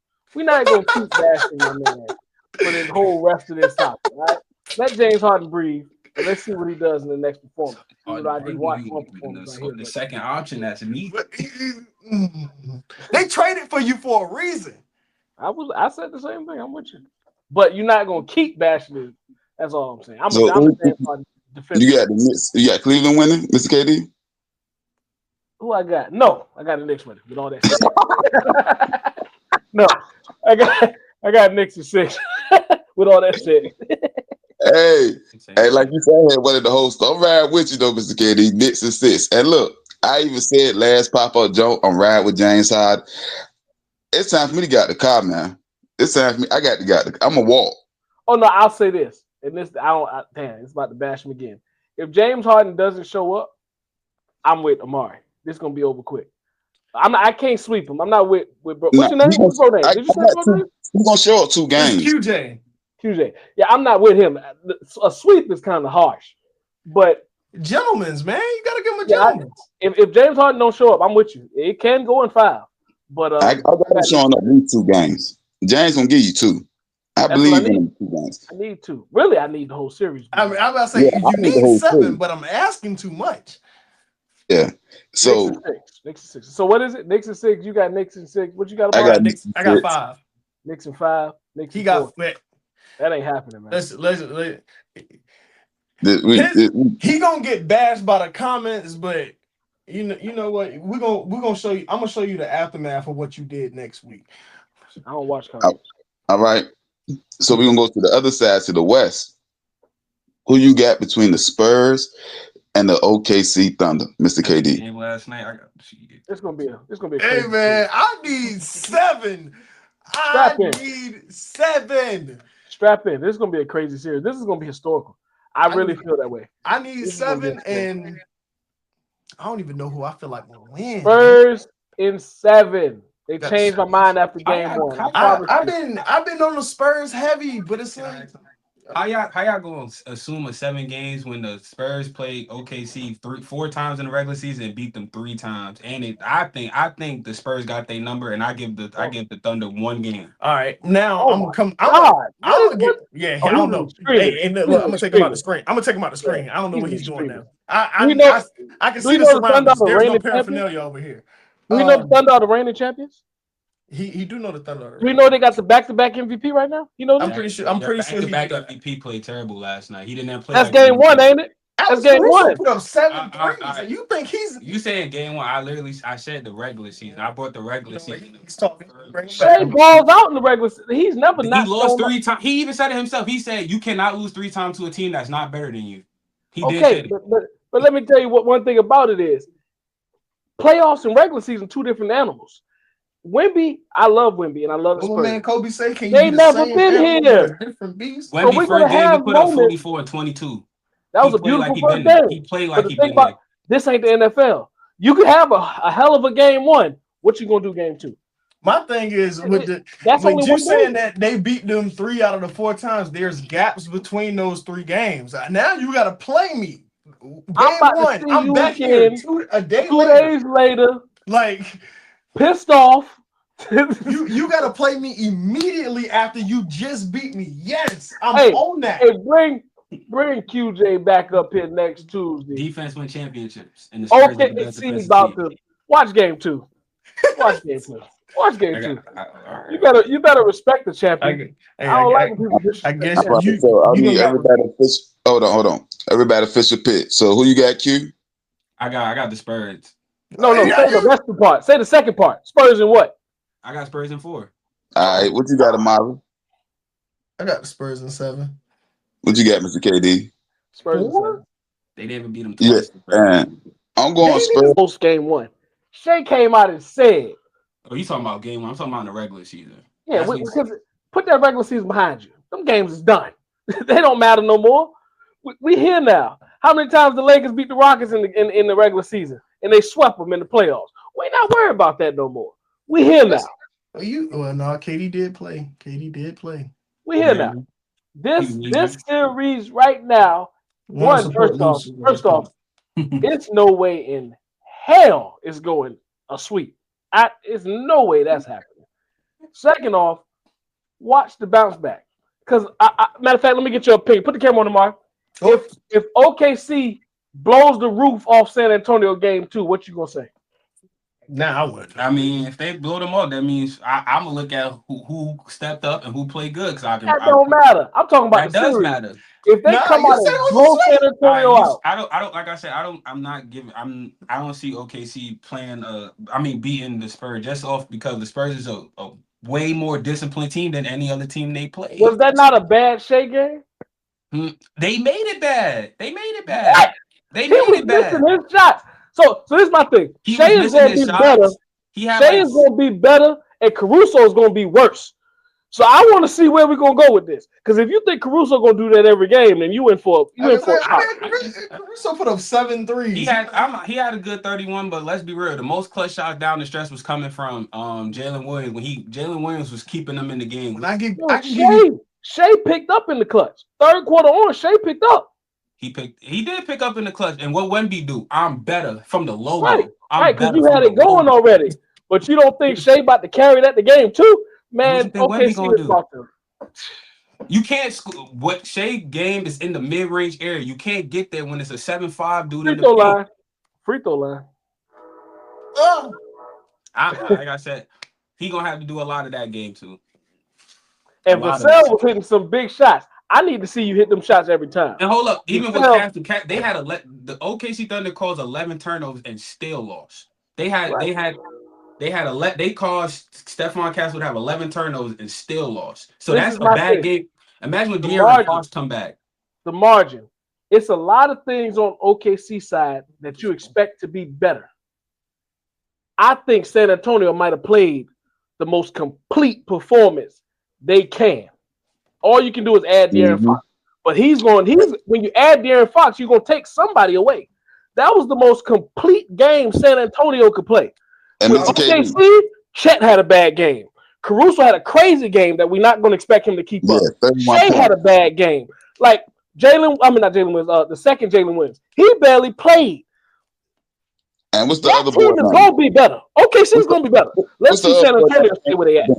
So you say they're going to be better because they got a lot of numbers, like a lot of like people they can put in the game, like due to their numbers. Well, San Antonio do too. But I'm just saying, I ask you, do you think Shea going to have bad games consistently throughout this series? You said yeah. No. Like, what's it like? No. Hold up. Like what are you saying? Like what do you say? I feel like he's gonna have he had a bad game one. Do you think he's gonna have another? No, I think Shea can bring his best in here, just not enough for the Spurs. I think the Spurs are not gonna allow him to. What you saying, IT? I just feel like no, I ain't cutting him off. No, we still going. My fault if you took that. Because the Spurs. They played without De'Aaron Fox, and I feel like De'Aaron Fox. But De'Aaron Fox is going to take away from somebody once he gets in. Like I said, Dylan Harper played. He did his role. He off the bench. That's off the bench. They nice. I'm not even talking about Harper because Harper wasn't crazy. It's Vassell that really his shots were clutch. Yeah, he was. Yeah, that is true. So he's the one that I'm saying, can you keep it up? But I'm saying Shea's going to be better. Chet's going to be better. That bench is going to be better. San Antonio has to stay where they was. You gave me your best game one, and it took 2 overtimes for that. That's what a lot of people is missing. You gave me your best, and it took double overtime for you to win. That's what I'm going at. Wemby had a 40 and 20, and that was your best, maybe. Yeah, people is looking like they blew him out. Like they gave him the best, and they was right there with you. So to beat the man, you got to beat the man. When Shea had a bad game, yeah. Like, we was right there with you, and Shea was off. And Chet didn't show up. And top dog a Hall of Fame historic game. And that's another thing. A lot of people are saying that like he gonna be able to continue this Wemby that is. He gonna continue to be dominant and great, but he's not gonna be getting 40 and 20, maybe 30 and 10, which is nothing to sneeze at. But I'm just saying, think about it though, Mr. KD. They don't give you 30 and 10. And when I gave you 40 and 20, I basically pushed almost to a tie. We went to double overtime with my 40 and 20. I give you 30 and 10, I might lose by 6. Nah, I mean, I'm just saying that to say, and me personally, I got the Spurs in 7 also. I'm about to say, and with all that said, I do have the Spurs win. I got the Spurs in 7 also. But it's just you got to realize this is a 2-time MVP and the championship over there. Back to back. Not like he won the MVPs years ago, Mr. KD. He's Reigning. the current. What my man Paul Heyman say? Reigning. Defending. He got the title on him. He won the belt. He's wearing the belt. So with that being said, and they're a championship team, and the Spurs are a young team, even if the Spurs go up 2-0, they young. They may take their foot off the gas and lose. Your best game or best performance was a double overtime win. We only going up from here. That's how OKC looking at it. We had a bad game from two of our stars. Our third star is coming off injury. So we expect him to get better too. Our bench didn't really take over outside of Caruso like we expect them to. OKC looking at it like, oh, they just caught us on a bad night. San Antonio, you had a great night. I want to see you have a great night again. You got to keep this up. We had a bad game at home too at that. It's okay. We was resting for a long time. Rust is a real thing. Now we were sitting down for a long time. But Mr. KD and Mr. Murray, I think this is the reason that I have the Spurs winning that nobody's really looking at. Chet averaged 10 points against the Spurs when they played. It's a bad match.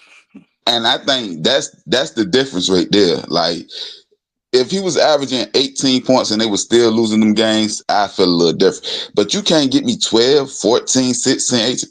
You averaging 10 points, I believe the Spurs is going to take this, but it's going to be a 7-game series. Wemby been playing against Chet since they was playing for like the U15 national team. He not letting up on Chet now. Yeah. You done beat me in everything up until this point. I'm not letting you win now. I tell you this: you punch a champion in the mouth, and they taste blood. You're gonna test their resolve. That's what I'm saying. Don't be surprised if game 2, OKC come out here and blow the doors off this game. Yeah, I can see them coming out shooting lights out. I can see that. I can see that, and that goes back to, and I ain't even gonna put it on a youth thing, but that's also things you see with young teams. You win one, you up, you happy, you on the high, but you mess around, you still in OKC. And that's another thing, like both of these games is in OKC. So you won the first one, you still in OKC. They mess around, go up 15 in the first quarter, and then that whole crowd is on your back. You get the whole stadium coming there. Now you feel the difference. You feel like, especially Spurs, they feel accomplished already. If you get one, you feel good going home.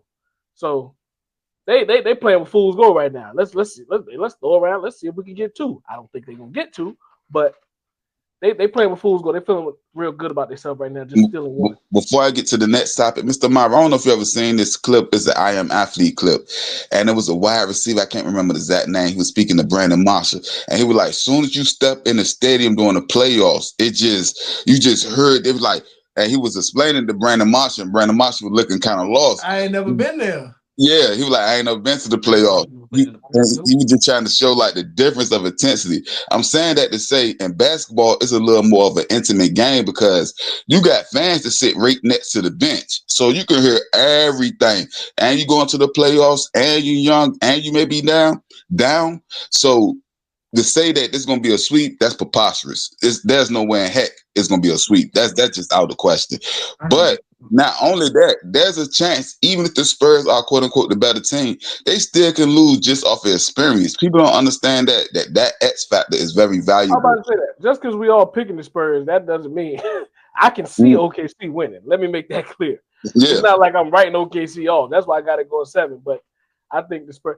I just like Wemby's mentality. If they would have won more games or showed some type of like fight in the regular season, I probably would have been like, yeah, they probably got a chance. But they were getting. You better stop comparing that regular season.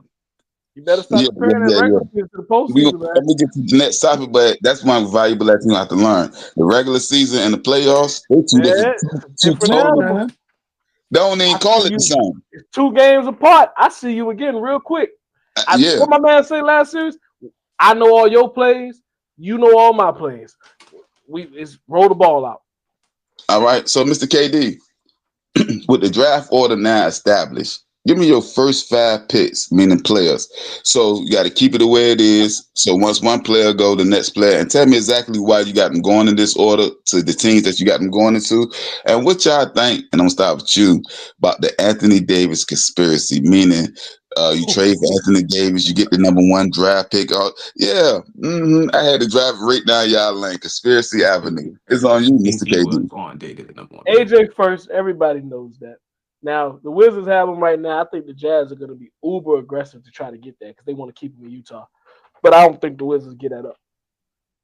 Darren Peterson to the Jazz at 2. Cam Boozer, Duke, going to the Grizz at 3. Caleb Wilson out of Carolina to Chicago. And then the Clippers is the only one that's probably might be different than the majority. I got Darius Acuff Jr. going there. Hey, Mr. KD, let me ask you this one question. Is Cam a forward or a guard? A forward. Because I seen a lot of reports talking about this one of the best draft class for guards, and they had him up there. And at first I thought it was his brother. But then I looked again, it was Cam. I was like, ain't he 6'8"? Like, I don't see guard skills from, but in certain publications they got him like listed like a guard / forward. So that's why I asked you that. Well, But if they try to slide him guard, he's gonna have to lose some weight first off, and he's gonna have to retool his body. But I got him as a forward, and I don't really got him as a 3. I got him as more of a 4. think about the Anthony Davis thing. It's a fun conspiracy. It's a fun conspiracy, but is it a conspiracy? Shoot. It happened 3 times, right? Is it a conspiracy? At this point, this might be the truth, but hey, sometimes there's truth in conspiracies, I guess. But it's just a fun topic to talk about. I don't look too deep into it, but the fact that they have it 3 times is kind of. I don't know, man. Third time's a charm. I think we done figured it out. Hey, if I'm the Wizards, I'm trading you tomorrow. Let's see how that works out for me. I'm trading you tomorrow. Let's see if it works again. But yeah. What do you think about it, Mr. Amari? And the legitimacy to these conspiracy theories swirling around on Anthony Davis? Hey, like I said, I think it's the 3rd time's a charm. I mean, I'm with KD. If it worked once, I'm gonna do it again. If it worked 3 times, hey, I'm about to trade you for 2 crumble cookies. I need that thing. At that point, Anthony Davis is the most valuable person in the NBA. Once I trade you, I'm getting the first pick. Yes. And it's trade for, because they saying when you traded for when you got AD into Dallas, now all of a sudden Dallas get the #1 draft pick, get Cooper Flag. It didn't work like that for the Lakers. Yeah, it was the other way for the Lakers. Yeah, for the Lakers, they got the first pick. I didn't. Yeah, I got a championship. But it's still attached to you. It's like I remember seeing this graphic. Like every it was a player on the team from every championship from like 1990 to like 2018 that played with Shaq some way somehow. Like you just like Shaq might have played with the Boston Celtics after they won a championship. All the players that played in the Celtics played with him at one time. So I'm saying that to say somehow, some way you attached to it, Anthony Davis. I don't know. He might not even be really getting hurt, Mr. KD. He ain't even really street clothes. I don't think he getting hurt either. We done had that conversation. We don't think he getting hurt for real. I never said that. First off, let me be stated. I don't know what this podcast is talking about. I never said that. They might have said it. I never said that. KD, you was there. No, I said the man's body ain't built for what he put his body through, but because you got to realize he got a spurt late. I don't want to stay on too long, but his body, he got a spurt late. Yeah, like later into high school, I believe they said. Yeah. Even then, he was still thin. He got to leave, start putting them pounds on, and I was saying that at Duke when he got where he got there. I'm glad you said that, Mr. Amari. I'm going with you. Let's head back to school. The NCAA basketball have pushed their tournament from 68 games to 76. And football is debating right now to go from 12 games in their tournament to 16 or 24 by the upcoming season. The question I'm asking both of y'all, starting with you, Mr. Amari, are they watering down the product, diluting the game? Is on you, Mr. Amari.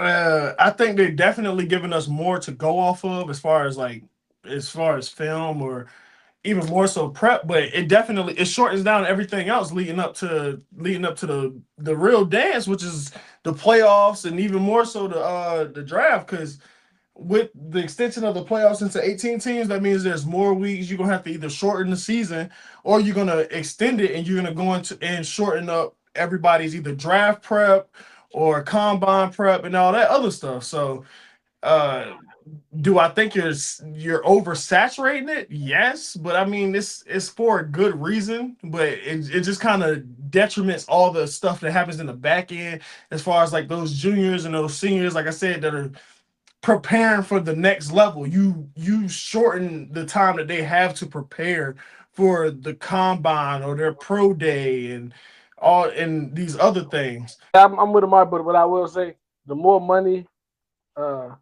that's invested into the players is the more money required for the business. Hey, KD, that NIL is hitting. But look, but my point is, I can keep giving this NIL out, but I'm letting you know that mean the business got to gain some You more got money to work too. for it. That's all. Yeah, so we're gonna have to extend these games and capitalize on these TV deals if you want to keep that NIL going or keep getting paid higher at that level.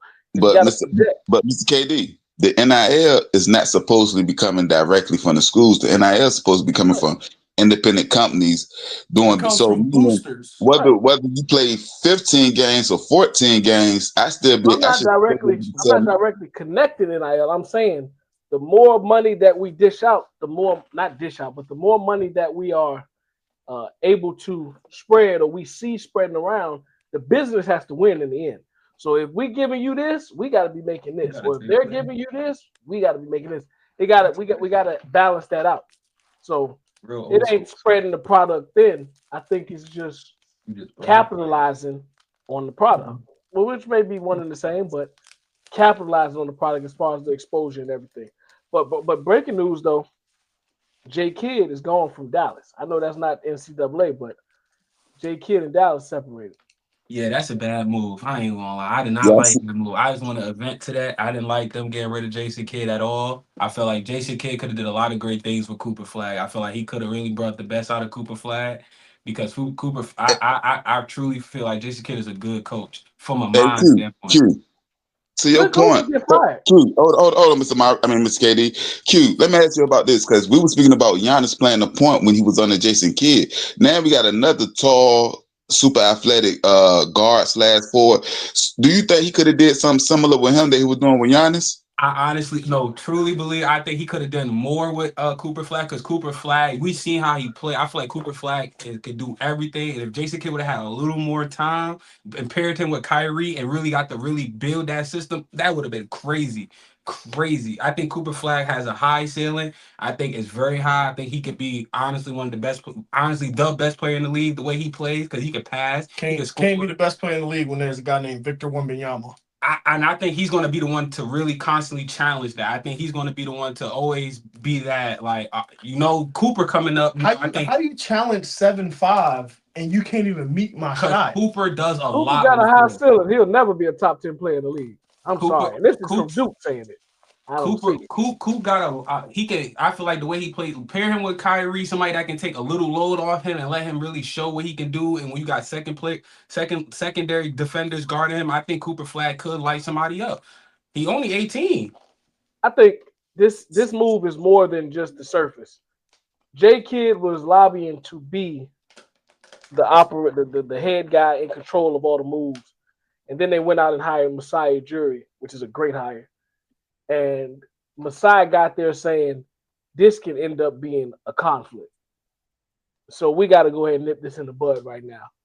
And I'm with y'all. I mean, as far as Jason Kidd is a good coach, high-level coach, and he probably could have made something out of this opportunity if they got the Dallas Mavs healthy. But I also will say it could have went left because when you got a guy underneath you that wants your job or expected to have your job, the conflict and the rift between the coaches and the GM or president of operations, that can cause controversy and conflict that can compromise your team. So I get Jason Kidd's a great coach. He'll land on his feet. But I also understand if we can't work together, let's get this out the way now. We don't need to try it and fail and then come back to the table. If this ain't going to work, let me know. And we're going to move forward how we need to move forward. Yeah, because they did just get rid of that man and he had like 4 years left on his contract. Right. So that goes to show something happened as far as we not aligning as far as the new hire, Masai Ujiri and Jason Kidd. But hey, with all that we said, just because you let the coach go, the roster's still there. So if we talking about how talented this roster supposedly be, and how talented Cooper Flag will be, and how talented they'll be when they get Kyrie back healthy, then that means the next coach should be walking into a grand opportunity. I feel like some coaches don't know how to like use them pieces though. Doc Rivers. No, Doc Rivers retired too. Doc Rivers better not end up in Dallas, man. If Doc Rivers end up in Dallas, nah, he won't. Cooper Flag. Masai Ujiri, he's gonna go for If Doc Rivers end up in Dallas, Cooper Flag or Boston Celtics. Masai Ujiri, he's gonna go for a younger, hungrier coach that needs that opportunity. I'm interested to see where he go though, because I can't think of too many opportunities unless he go into the coaching realm. I'm at the college realm, but I'm interested to see where he gonna go with that one. And right there, Mr. KD, I'm gonna get back to the college part, and this got to go to the original question. Thank you for the breaking news.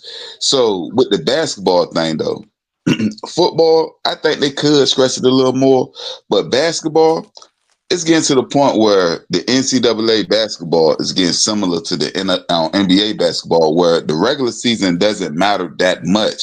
When you go on to 70-something teams, I ain't got to win my division. I can be in the ACC, the sixth best team in the ACC, and still get in. Where's the incentive? Like, so I think that them doing this, they going a little too far, especially on their own basketball side. I think they are diluting the work. They stepping all on the product. I ain't even like when they went to 68 personally. I understood it, I accepted it, I respect it. But now I think this is a little too much. No, that's a nice topic. Like I said, I agree with the majority of both of y'all here. But no, I don't agree with the stretching the product. I mean that part, but yeah. Do you think them going to further games? I'm talking about the NCAA basketball. You think that's a good thing? Too much is given, much is required. But much is given to who? Who is it given to? The players. The players, no, the players get their NIL, they work, they did what they did. This is a money grab for the university, for the TV streams, for the president. Gotta get mine back. Why do people step on product, IT? But they not paying. They not the one paying the players. Okay. It'd be one thing if this was the NBA, we was talking about the owners. The owners play the players, so I understand what the owners doing certain things like having getting that money if your name isn't attached to me.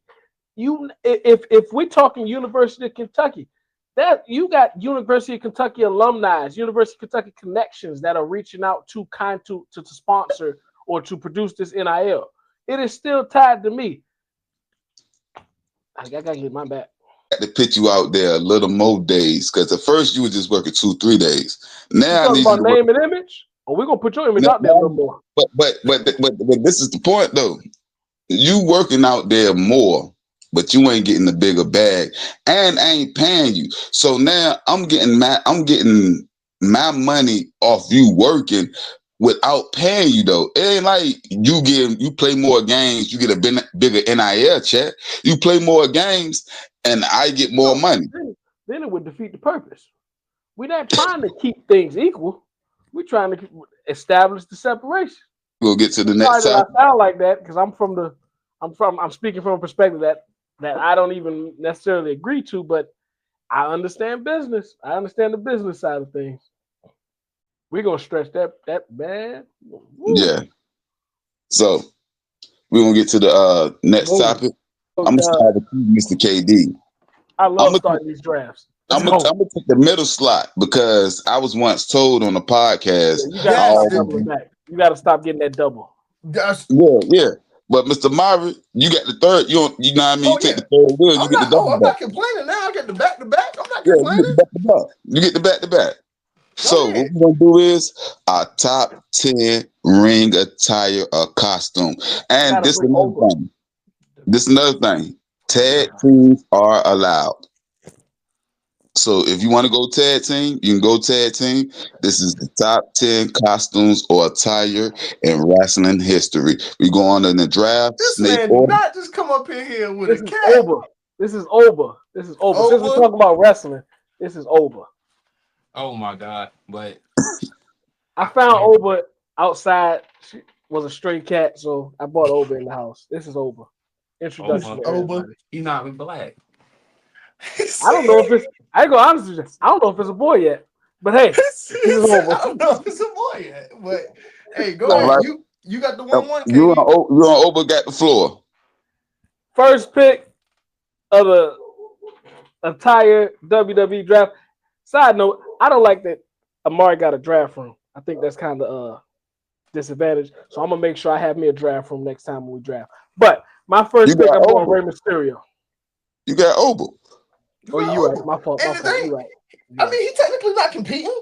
I love. No, he's not competing. He helping you. He's not helping That's the me. problem. I got my list, and you Okay. took my 1-1. I know. Once I saw that man wear Louis Vuitton, I said, "Oh yeah, he won." Yeah, I ain't gonna lie. That LV, it He was won. the LV and then the Iron Man one. I was like, oh, yep. So y'all know I'm gonna show my age. I'm going with Glacier. Damn, Who? Glacier. See, look, he said he gonna show his age. Glacier.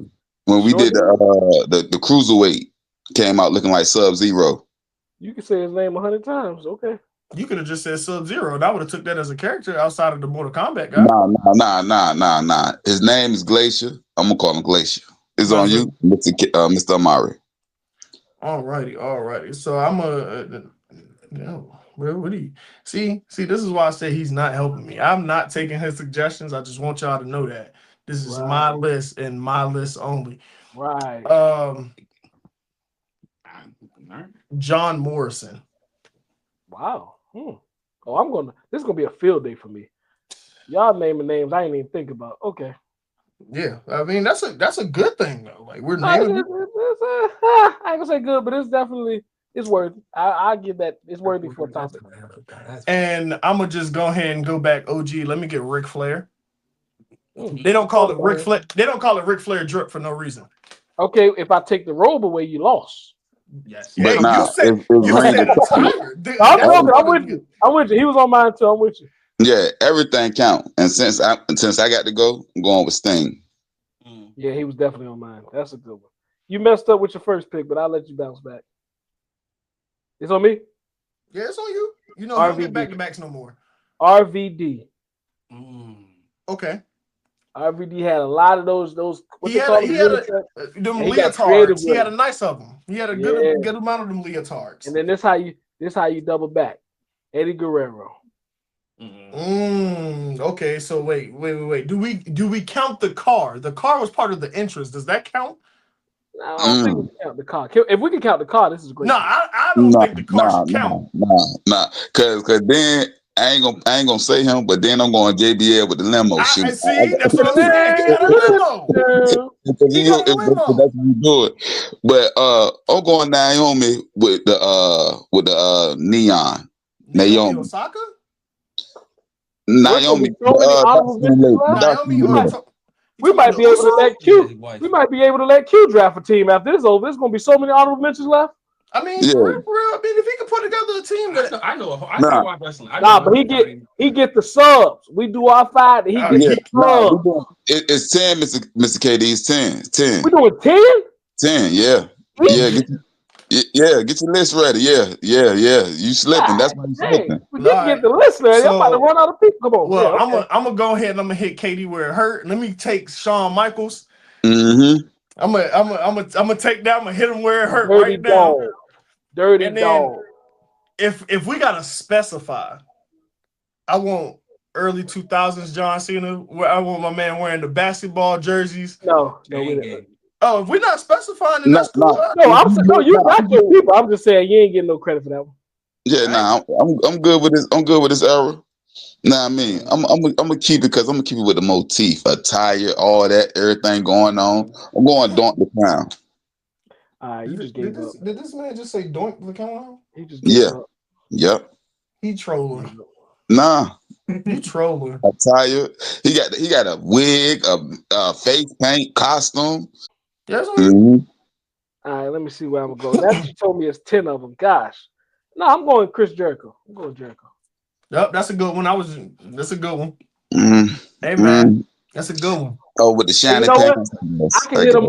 I can hit IT with one right now because he wasn't ready for me to go here. I don't think you was ready for this either, Mark. Go ahead. Hitman Hart. Oh, I got him on my list. I mean, I ain't gonna lie. Them glasses though. Everything. He said the jacket count. Yeah, I mean the jacket, glasses. The jacket, the glasses. I'm not gonna lie.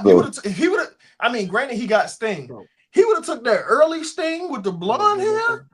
You want to lay back down? Nah, Zigzag? nah. I want that Sting. I want the black and white Sting. But Nah. I had to go here because I feel like KD gonna try to take him from me. I'm going Undertaker. Don't Well, nobody no, want him. I'm not Don't nobody. taking You said Drip. We didn't say Druid. Yeah. Best fit in the game. I don't even. Okay, I don't there you even. go. I don't even think that should count. Let me take Ted DiBiase, the $1 Million Man. You counting the belt? See, he counting the belt. Hey, you said everything counts. I made my own thing. And then we speaking of Drip, a $1 million belt. Yeah, he counting the belt. That was it. I'm gonna take. This one might not touch the right crowd. Can I get King Booker? You said King Booker, so you didn't say Booker T. King Booker. I want him coming down with the ring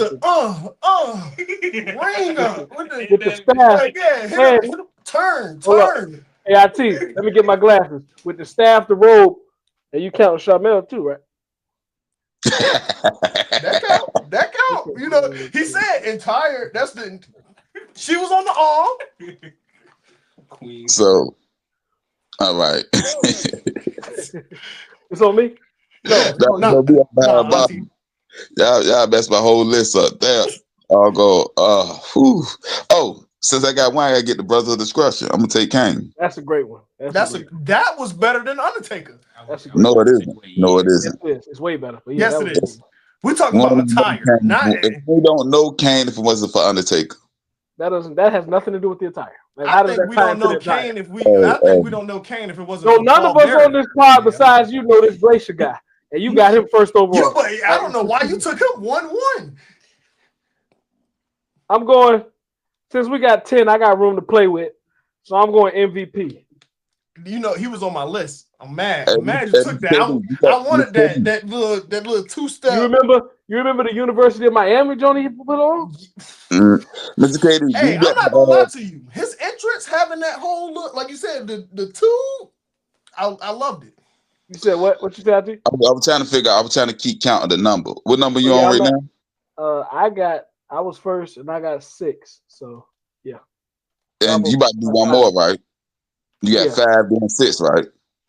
No, I got 6, then 7. Y'all got 5, and then it's gonna go 6, 7 because Amari get 2 back to back. Okay. I might be missing one though. Let me see. Amari, I got you for Morrison, Ric Flair, John Cena, DiBiase, and King Booker. I'm missing Shawn somebody? Michaels. Oh, okay. See, I know I was missing somebody. So I'm missing somebody for you too, then, Nati. I got Glacier, Sting, Naomi, Undertaker, Kane. And Doink the Clown. Doink. Okay. Yeah. I thought he was trolling. I thought he was He trolling. said, "Oh, he was serious." I thought Nah. All right, so we all at 6 right now, and I'm going with 7. And let me get to the draft board. We got to show the women some love. I got Charlotte Flair. Okay, he gonna take Ric Flair daughter. All right. I mean, I got Rick though. I don't care. I got Rick. I got Ric Flair drip. They don't say Charlotte Flair drip. It's Ric Flair drip. We got to show the women some love. My list gonna be crazy. You ain't gonna have nobody left. What you talking about? We about to have 30 people. You ain't gonna have nobody left. Y'all just going based off WWE, or I can pick from multiple. We got you can pick anywhere. I mean, anywhere. I'm a cook. You got a twin from TNA. I'm glad you confident, and we giving you a lot of time to fill your list. I love the confidence. But I got 3 more heavy hitters. Go ahead. I'm going Macho Man. That's a good one. I was hoping I just knew he was about to fall. Okay. Who we got right here? All right. Let me get Seth Rollins. Damn, that was my next pick. I was just thinking of I'm going Seth next. And then let me get AJ Styles. You took both of my picks? Got to. Hey, Amari, you might have to see me outside. You might have to see me outside. Those was both of my next 2. Wow. Speaking of a 2-for-1, Mr. KD, I told you. I gotta write his down because he threw me off. I couldn't even write it down. Seth and AJ. All right, go ahead. I told you can do tag teams. I'm going with the Road Warriors. Yeah, I knew they would come up. As soon as you said that, you only said that for them. He literally only said that because of that. He want to wear shoulder pads so bad. Nah. I got a couple of more tag teams up here. Well, I got one I'm coming with right now. Pause. New Day. Yep. I got it out there quick. Pause. New Day, and after that, I'm going Cody Rhodes. Cody Rhodes do got some drip. Can I count the suits too? Like When my man put the suit on. He got all up there. The suit. My man put the suit on. It's ring attire, so. All right. Do you not see my man come down there, American Nightmare, bro? That mask on WrestleMania? What? And the robe? What? What? Yeah, I did have New Day. That was one but I'm gonna go. You went with Cody Rhodes. I'm gonna go Big Brother. Goldust. This last one? This Pause. last week, bro? Pause. Yeah, you gotta pause that one out. Pause. You say. Yeah. Nah, you AIT, you like the wig too? You gotta have the wig. You gotta have the the whole wig. character. You gotta have the Everything. wig. I just want you to say you like the wig. Just come on. You said you shout out the females, right? Yeah, we got the female. We gotta respect the females. Yeah, you gotta respect. Naomi. Yeah. This last pick, right? Nah, you got 2 picks and then you out. 3, 6. Yeah, you got 8. Yeah, you got 2 more. All right, so I'm a like you said, I'm gonna show some. Oh, who did he say? He said the women. Oh, you were saying Goldust for that. Oh, Yeah. All right. I'm gonna give my respect to the woman. I'm gonna take Natalya. Yeah, that's double backing on Hitman. I mean, hey, that Heart Foundation moves. They nice with it. Last but not least, hey, I feel like I gotta do this one for the hood. Jeff Hardy. Okay.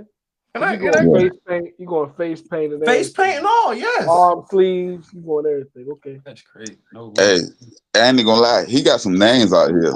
So like when he picking this he got a lot of them left. How many I got left? Oh, got one person.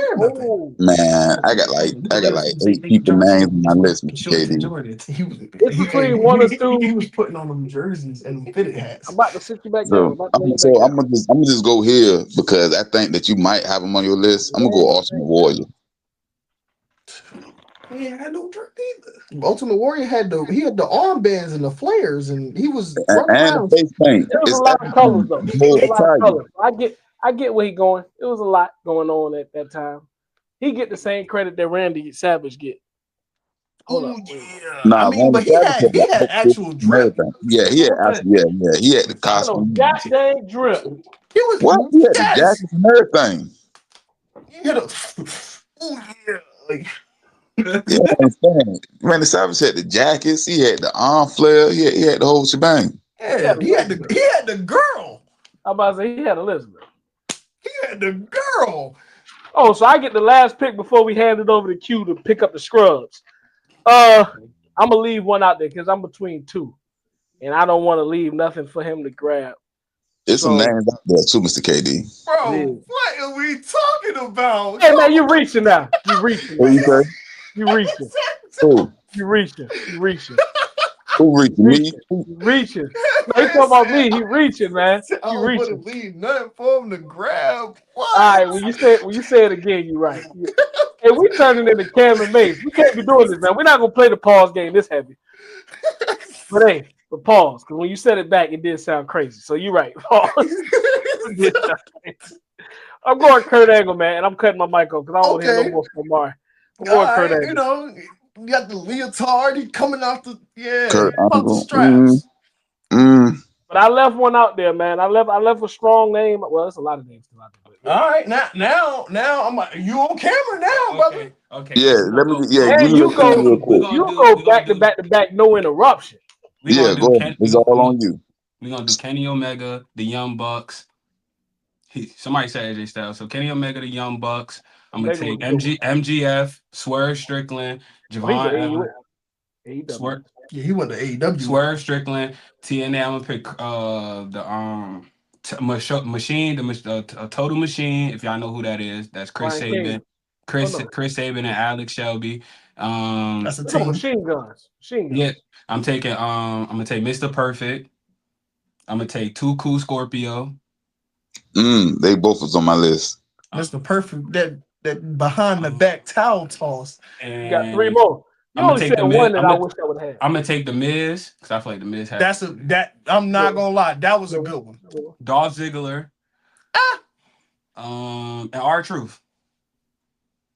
Nah, I ain't gonna lie. I don't give you R-Truth. How y'all gonna take John Cena but not R-Truth? And they just weird out. I don't know who What took was Cena. that last I don't one know you who took Cena. Who took I Cena? took Cena. Yeah, that was a bad. One wear that was shorts a and bad Yeah, pick. I Cena. took Bad Cena in the 2000s. I want the jerseys, Okay. the Reebok. How boots, did and Edge not be named through 40 picks?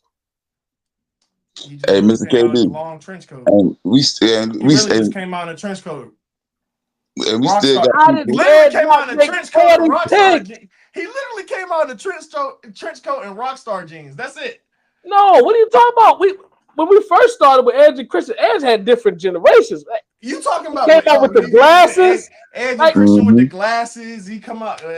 Edge had generations. Even I'm when he not was gonna rated lie out, to he came out with the trench coat, had the colors on the tights and stuff, Mhm. and he had Lita. Let me put With the glasses big That's on. a solid There pick. you go. That's There just you a go. solid There pick. you go. Like he said, he had Chris Jericho. The reason why he said Chris Jericho and not Edge is because there's a reason. Chris Jericho's Mark, fits are way Mark. better. He had Lita. There you go. That's a very valid He point. put on the There you go. glasses. That's Least. because it's a valid point. You gotta put the glasses on when you got valid points. Well, Hey, maybe but that wasn't even his Mr. girl. Mari, I had your boy up there. The fact that he stole somebody's girl and then walked out with her makes his. Lord, You know what? Lord. I give you edge. I give you edge. He stole somebody's girl and then walked out with her every week. You know what? Put the glasses on. Yeah. If that would have been interests, Edge would have been on my top 5. I'm pretty sure Edge was on everybody's top 5 with the "If you think you can know me." No, but Yeah. Q had a good one. I like Kenny Omega. He started real hot. I like Kenny Omega and the Young Bucks because the Young Bucks, they credit come from their shoes. They Jordan game be tough in the ring. I think he had, what's his boy name? MJF? MJF, Plaid, though. He be dressed. What? He a plaid guy, but That's he's the ball. he a Burberry dude. But hey, Give my boy credit. he got the nice. I'm not gonna lie to the you. suits on. Yeah. Omega might be. I'm mad he snuck through the ropes. Omega is a big name. I should have thought of that. But Mr. Amari, you know I had Boogeyman on my list. I ain't get to him. Boogeyman was my honorable mention. He was on my list. My other honorable mention, Kevin Nash. Danhausen. Kevin Nash. Kevin Nash was my other honorable mention, but Boogeyman was definitely name that made it. Is S-Pop. Jade Cargill. I had to put her in there. I had Bianca Belair as my other female. I had her too. She saw her own suits. I got her. Not her suits. That's exactly that is a why I flex. got her. That is a good flex right there. That's exactly why I had her. She sells her own suits. For real? Yes. That's a hell of a flex. I had her. She got her what's the own Asian line girl for name? suits. Osaka. Yes. How you say her name? Oscar. Yeah, Oscar. Her colorful junk. Then she got the mask that she wear out. I had Yokozuna, Sin Cara. Nah. Finn Balor get any love?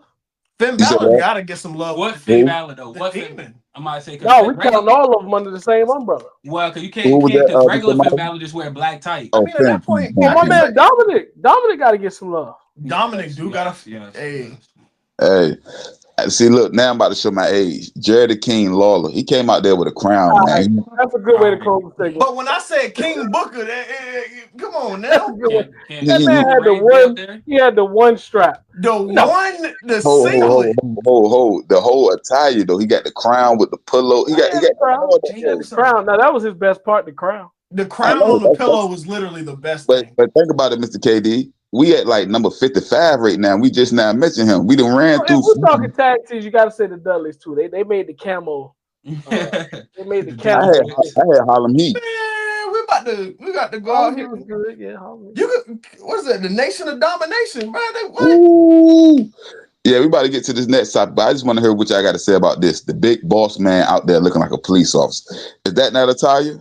No. That was his character. I would rather Bam Bam Bigelow. Stone Cold got to get a mention. I know it was simple, but the way We put Stone Cold. You gotta put The Rock. The way he did it, I don't care if it was simple or not. The way he did it, that was basic of the basic. So Benoit, I don't care. No. Hey man, like I said, my honorable mention was Kevin Nash. My man was coming out like Chico. Back man. Yes, sir. Before he just went I ain't even got no NWO. toothpick. I ain't even got no toothpick in here. Came out with the vest. Yeah, Mhm. Chico. Vest and a toothpick. That's all I needed. Don't sleep on Super Crazy. Don't sleep on Super Crazy. See, And you go. A lot of those Latin or luchador guys, they winning. Yeah. I mean, but that's just your So outfit. they Like, could take out the top 50 career just on their costumes alone. Because I could have Even went you Sin said Sin Cara. Cara, and that I was could have went to the the King of Botches, like you said, Sin Cara. Yeah. Ultimo Dragon. Like they got them luchadors. I had them on my list too. I had Ultimo Dragon. Yeah, I had them. Yeah, they had. They Hey man, Hurricane, bro. Damn, That's, the back. It's a hurricane coming. you can sell that to kids easily. White neon green. All right, so now I'm gonna I start. gotta end it with the OTC. I don't care what nobody says. Thank you. I gotta end it with the OTC. Outside of his shoes, I don't care. We gotta end it right there. I just said we gotta move on. OTC. All right. You and this dude right here. OTC. All right. So with that being said, let's get to the next topic. We're gonna start with our versus segment of the night. This is the pod versus the comment session, Mr. KD. I'm starting with you, Mr. KD. I need a little bit of. He said he don't argue with comments. No, it ain't about arguing with comments, but I'll argue.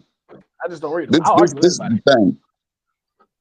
I want as many comments as possible because I love that people comment with us, so we can be interactive with them. That's the good thing about having this podcast. We can hear from the people, and the people can hear from us. So since the people have spoken, we heard what you said. Now the pod is on you. We may agree with you, we may disagree with you, and some of us may split. And I think we're gonna split right here. Iggy is the fourth most. I said. You said it right. You said it right. No, you definitely said it right. What? You see how he is the most important. Yep. Iggy was the fourth most important player. Draymond was 3. I said Draymond was 4 and Iggy was 3. And so I think this comment is directly towards me. So my whole thing was that I believe Iguodala was the third most important player in the dynasty of the Warriors. What do y'all got to say about that? All right, I'm gonna start with you, Mr. KD. What's your thoughts? I agree. Iggy was 4th if we're talking about the development of this dynasty. And Draymond came in 3rd. The argument I get into is when people try to put Draymond over. Put Iggy over Draymond in this dynasty and the success of it. Iguodala was a key piece. I will never not say that. I remember it vividly because he left us to go to them after they beat us in the playoffs. So I saw the monument of once he got there, what that meant to that franchise moving forward. But Draymond was there the whole time. And that holds heavier weight than a guy that came, left, and came back or whatever maybe. But yeah, I'm right in line with the comment. Iggy I definitely agree. I feel like me and KD both agreed on this, and you were the only person that didn't. Yeah, and the commenter. We all three agree. Yeah. And this is my thing. So we had a couple of comments, and my whole thing was this: he won the Finals MVP. That was the first thing. Draymond didn't. So MVP, yeah. So and this was his rebuttal. The rebuttal was he won the Finals MVP, holding a man to a triple double. Basically saying, that's what I'm saying. Yeah. No. That's what I'm saying. The comments. We got to talk to it. But my point was this: they won with Iggy, and then when he left and went to Miami, they didn't win. When he came back, they won again. What I'm saying is all the variables. Mr. KD, all the variables was the same. Did he play? Yeah, he did play. He didn't play much. Coach. He didn't play much, and that was another thing that I was saying, that I was speaking about his leadership and direction. And the comment said that they didn't need any leadership or direction, but they got players that punch other players in practice. They might need some direction and leadership in that. But I'm just saying his impact wasn't on the court that second time around. The last time around, not the second time. The last time around, second was the last time. He was there, left, and he came back. It was only 2. Yeah, when I think of second, I'm thinking like the second ring type itch. But yeah, my whole thing is he was important and impactful, and I got him at third. The Finals MVP push him ahead of Draymond and me. And nobody agrees he should be Finals MVP. I don't understand why we keep throwing it out there to use it as an argument, but at the same time, we'd be like, how can they tell me you stopped the guy that averaged a triple-double? Don't worry. No, he slowed it down. He slowed it down. Right. So what he would average? A quadruple-double? Is that what we give him credit for? He would average Wemby numbers. Wemby ain't doing no triple-double. No, I'm talking about. I was saying that because Wemby just had 40 and 20. That basically, I was saying that it would have been crazy. So, with that being said, I might have lost that debate. Iggy may be number 4, and Dre may be number 3. I ain't gonna concede the fact, but that's for you, the audience, to pick up. The next one is Draymond is the 11th power forward behind the top 5 we always have: Giannis, Rodman, Mikal, AD, and Chris Webber. It's on you, Mr. Amari, that he's number 11.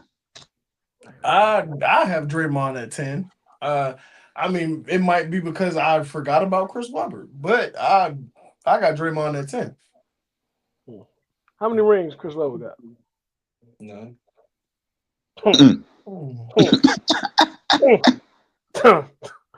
I'm just throwing stuff out there. How many rings? I'm with you. I had Powell on my list, but I mean, hey, not everybody got Powell on their list. 2 things to go against to combat the comment.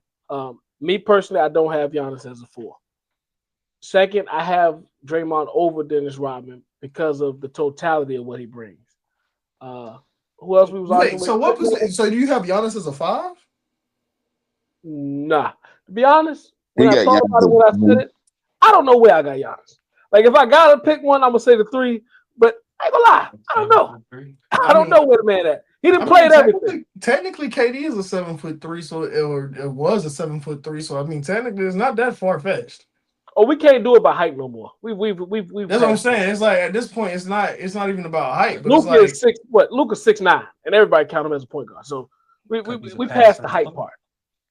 Your qualities make you put you at. Yeah, it's about your gameplay.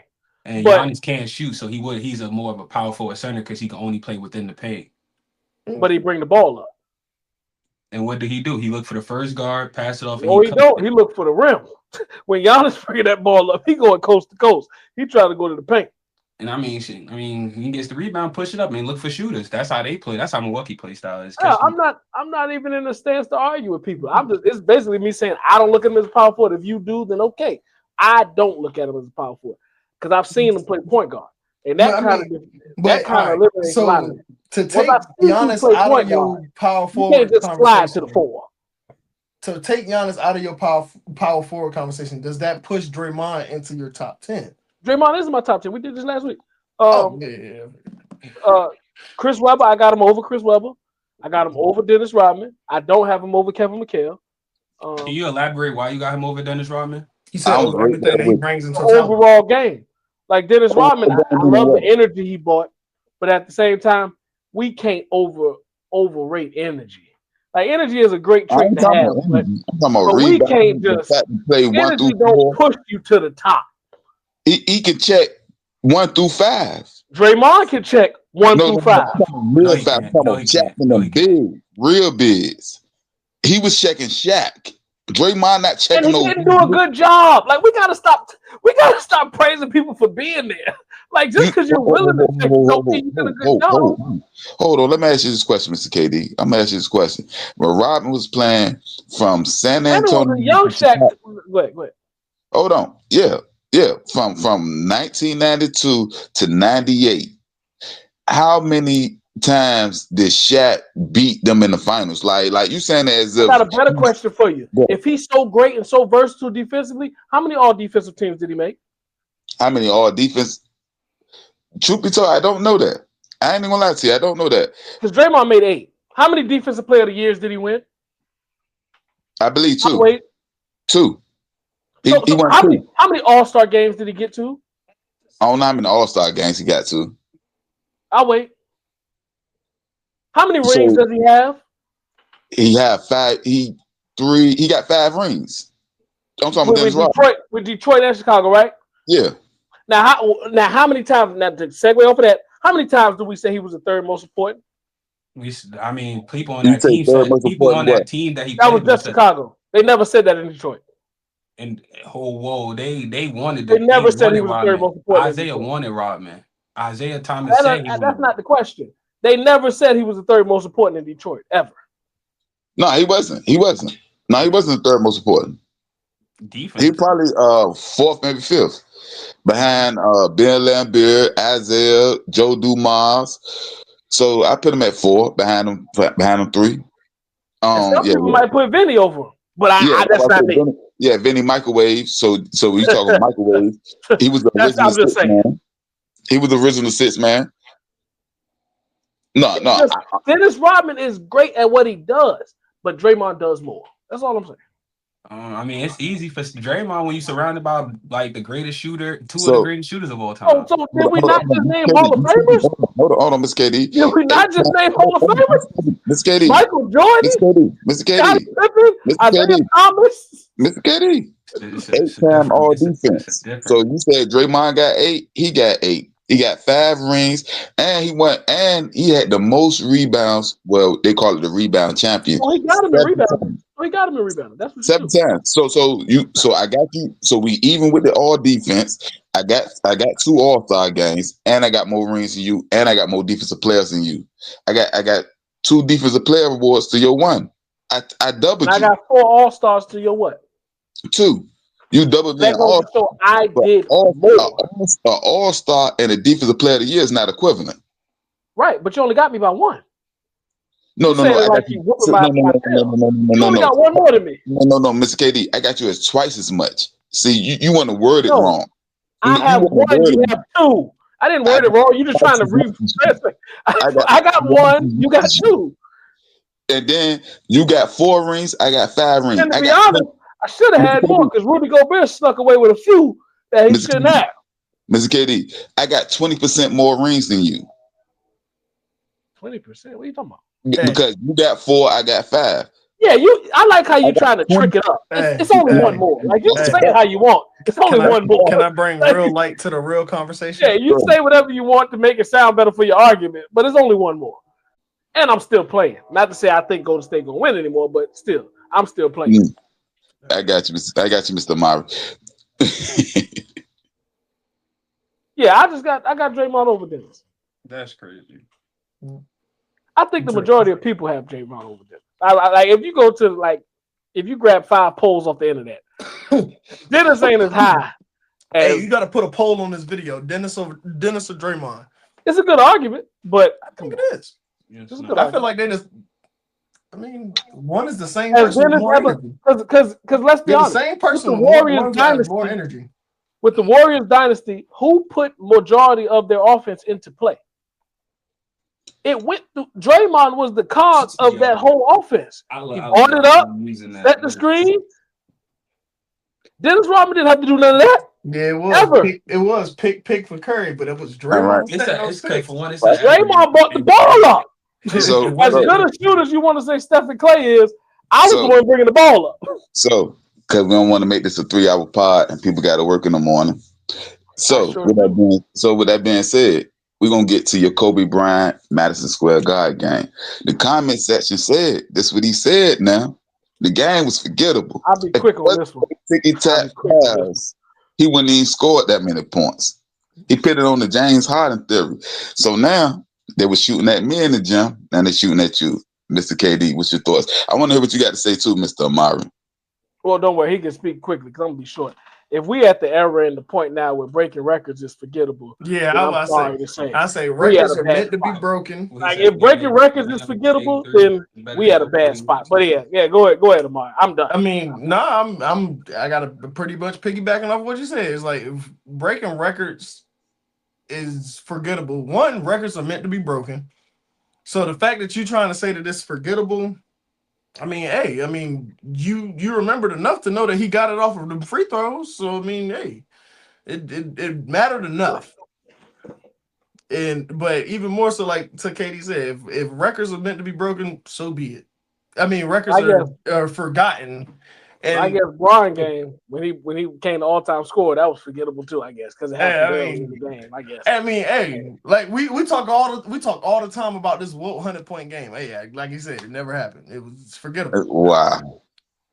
There you go. There you Breaking go. records is forgettable. Wow. Breaking the record forgettable. I guess setting it should have been That, forgettable too. Right. That should have been forgettable too then. Man. hey, Mr. Mari, what's the first rule in customer service? Smile and wave.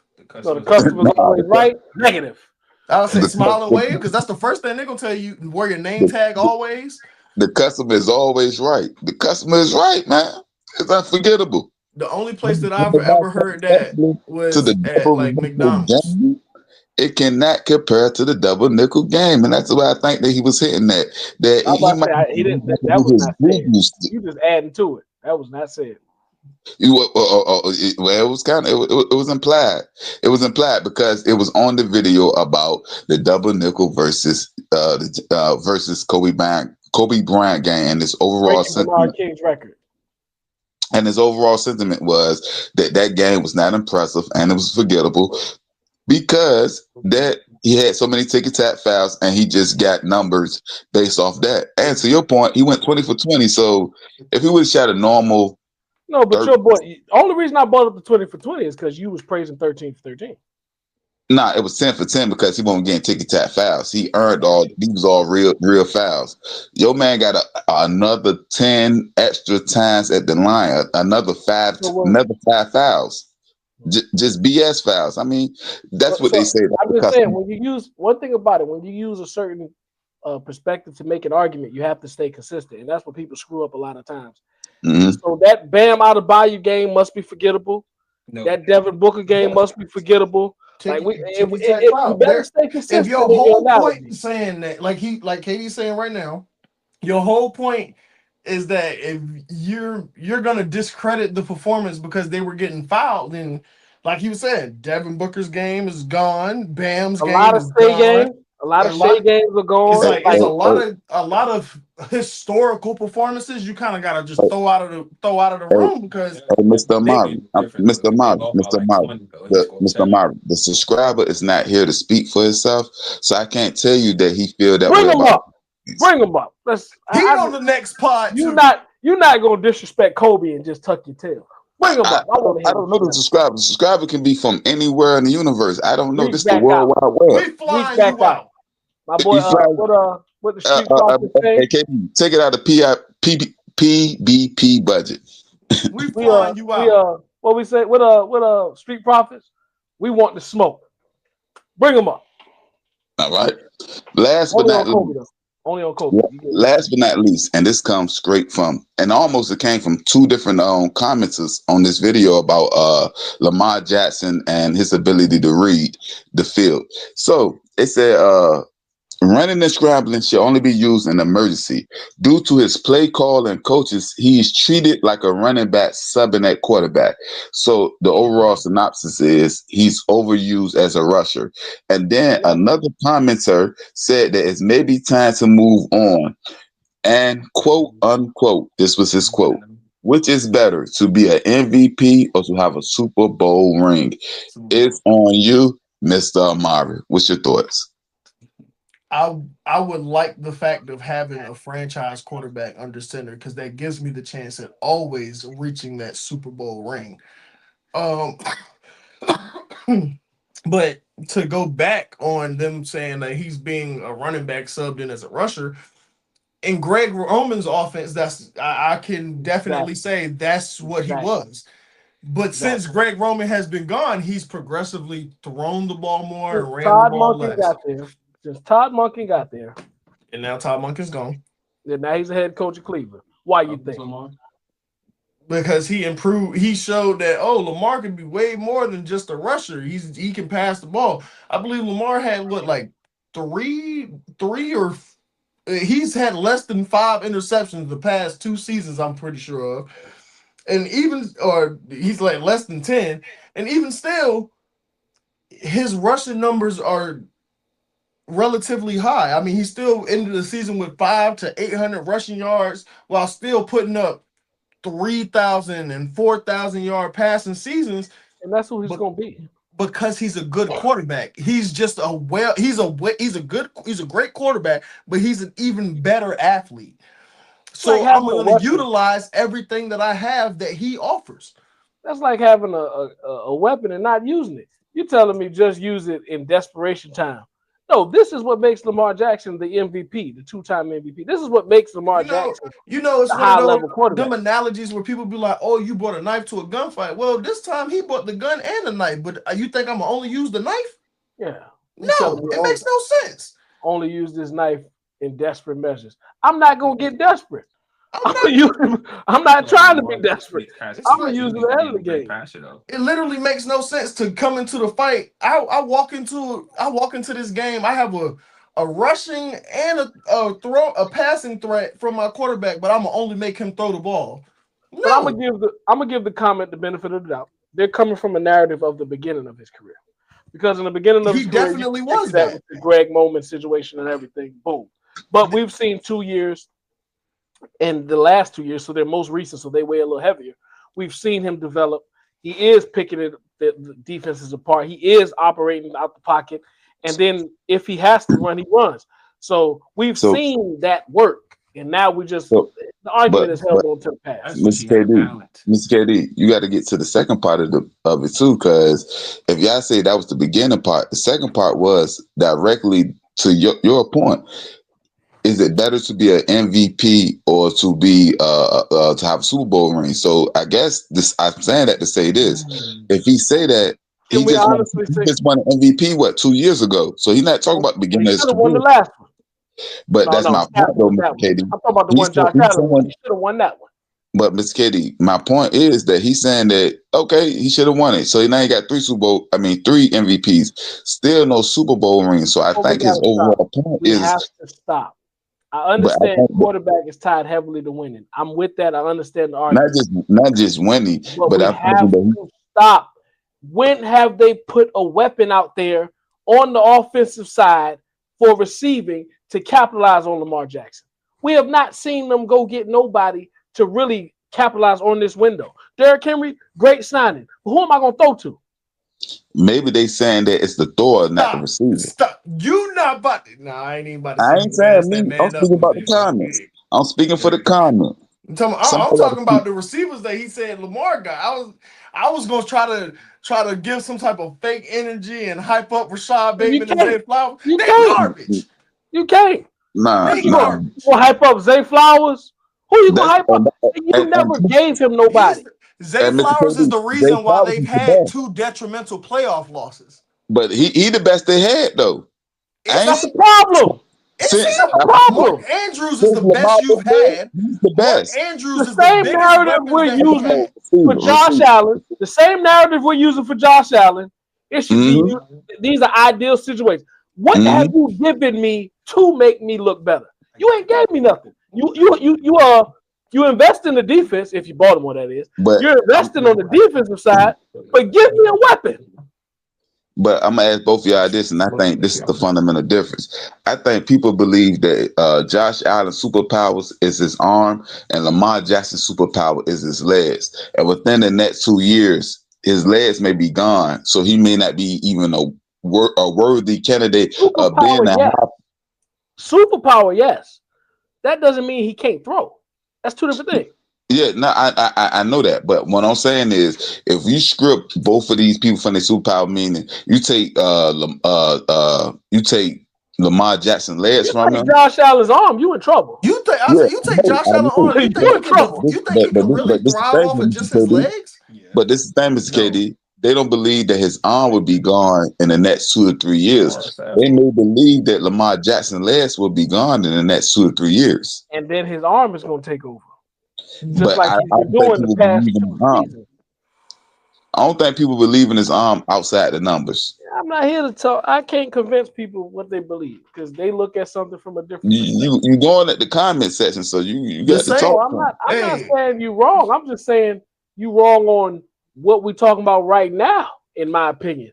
Because earlier in his career, you can talk about he was relying on the legs too much and he wasn't actually producing out the pocket. But the past 2 seasons we've seen, matter of fact, maybe 3 seasons, because it's second MVP. We've seen him operate from the pocket. He's literally been criticized because in games or in situations where he could have ran, he didn't, and he was looking for the pass. And they was, Lamar needs to run. Lamar needs to run. But You when give he was me a running, better when he was receiving running target. all the time, everybody was telling him he needed to throw the ball. You give me a better receiving target, maybe I ain't got to stay back here so long. And Mark Andrews, man. No, Mark Andrews was tough. I'm talking Isaiah about like these are they guys they drafted. they These built are guys their they team. drafted. Go You know get what? a free agent You know what? proven guy. The Ravens and the Bills built their team the exact same. Their biggest primary passing threats were all tight ends.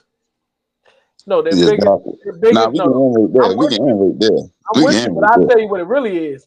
They have their quarterbacks are so uber talented and They can do pin so everything much on their shoulders. that they put everything on them. Mm-hmm. They don't go Mm-hmm. to they put a Mm-hmm. running back behind them, but that running back lightens the load. But I need a target. They look at it like, oh, we're gonna make the targets. Josh Allen Whoever's threw the out ball. there, we're gonna make them. He That ain't threw how it's the going. ball to James Cook. I told You you got Joe Flacco and Anquan Bolden. RB1. He's You went RB1 and and got wide receiver Flacco. 2. You went and got Flacco and Anquan Bolden, and that got them over. Go Yeah. get him somebody. I got Go you get him D-Hop. somebody. I got you D-Jack. I got you They Zay tried Flowers. it. They tried it with D Hop and Steve. They tried it, but hey. I was All saying, I right. got you D-Hop, They D-Jack, tried it. Steve. I got you Zay Flowers, Rashad Bateman. Go get me All Mike right. Evans. You should have got me Mike Evans. They should have got Mike Evans. All right. So before we get to our last verses of the night, Never mind. No, they well, shouldn't. both of We in y'all, the AFC North, before Amari. we get to our last, Stephon Diggs still out there. No, they shouldn't. My fault. We in the AFC North, Amari. No, they shouldn't. I like your so receiver core. The way it is. so before we get to our last verses, the last verses of the night, y'all overall point is when it came to Lamar Jackson. Lamar Jackson and Josh Allen both wearing capes. One is purple and one is red. That's the only difference. With that being said, I'm gonna start with you, Mr. Amari. The best comeback in sports history. Your top 3 versus Mr. KD top 3, and why? We can compare the list. Let's go. It's on you. One second. Amari. I'm sorry. But 1 second. You're building these teams for these quarterbacks to get MVPs, not for them to get rings. That's a franchise thing. You building it for them to get MVPs. So we're not gonna weigh the rings too heavy on their legacy. That's just the construction of the roster. You know, you just stepped right on my transition, but okay. So it's on you. It came to me. It was beautiful. Well, first we gotta say the 28-3. I feel like I ain't really gotta say too much about that. For y'all that don't know, it's the Patriots and the Falcons in the Super Bowl. Falcons were up 28-3. Tom Brady put his head down and got after it. Go get one. Hey. The Minnesota Vikings coming back from on the Colts 33-0 and winning 39-36. 32, like literally 32 unanswered points. I don't know how Indianapolis let that happen. Stephon Diggs. I mean, not Stephon Diggs, but Justin Jefferson put Stephon Gilmore in the blender for the second half of that game. I can definitely say that. And then it's the one that we talk about every time with a comeback. It's happened in such a short time. I feel like you know where I'm going with this one. That guy, Patrick Mahomes, 13 seconds. Who was it against? I'm sorry, I just sparked my memory. Who was it against? Hey, you want the quarterback? You want the quarterback, or do you want the team? Talk about something else. You can talk about something else. But go ahead. You want the quarterback, or you want the team? I just want to know who he did it against. I kind of remember the performance. Sean McDermott and the Buffalo Bills. Oh, okay. You talking about that one? Okay. I'm glad he ain't the coach no more. No, that was in the regular season though. That didn't mean that much, right, Amar? No, that was in the. I want to say that was in the AFC Championship. What? Yeah, it was crazy. That's when they won the OT for the first time, right? Yeah. It was in the playoffs? Yeah, it was in the playoffs. That meant They the put most. you out? Meant the most. God. One game away. Not 14 seconds away, Mr. Marvin. 14 seconds. Not even a whole. Yeah, not even a whole game. 14, we scored. They gave you one snap of the football. Hey, Mark. I don't know if this. I'm just speaking. You might have some Bills friends or associates. They might have been hyped, thinking that game was sold. What? They might have been already counting their chickens. They was like, "Oh, we going to the championship." They had their shirts printed. You know anybody like that? I don't know if he had a shirt printed, but he Oh, I know. definitely was. I know. I I know know maybe he. one or two. I know he had a hat. I know maybe one or two. I know maybe one or two. They was counting that championship berth. I know maybe one or two. Nah, man, you so hurt from that Super Bowl loss. Everything ain't about you, man. We let that go. It's all right, man. We talk about Buffalo right now. We talk about Buffalo. It's all right. Y'all still red, white, and blue. Y'all still can take a pain in that. The AFC East, they so emotional, man. The AFC is so emotional. Everybody but the Jets, man. The Jets know they're the Jets. All right. Well, Katie, who your 3 largest comebacks? That was a good one though. That I forgot about that 14 seconds. Nah, I'm with you. Patriots, Falcons, of course.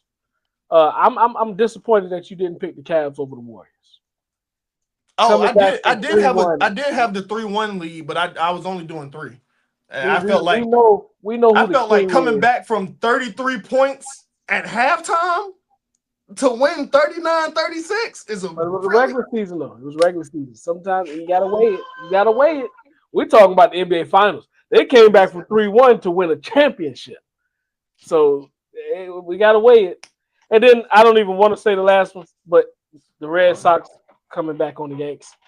Hey, Mr. KD, that's why you my brother. That's exactly why you my brother. You already know what it is.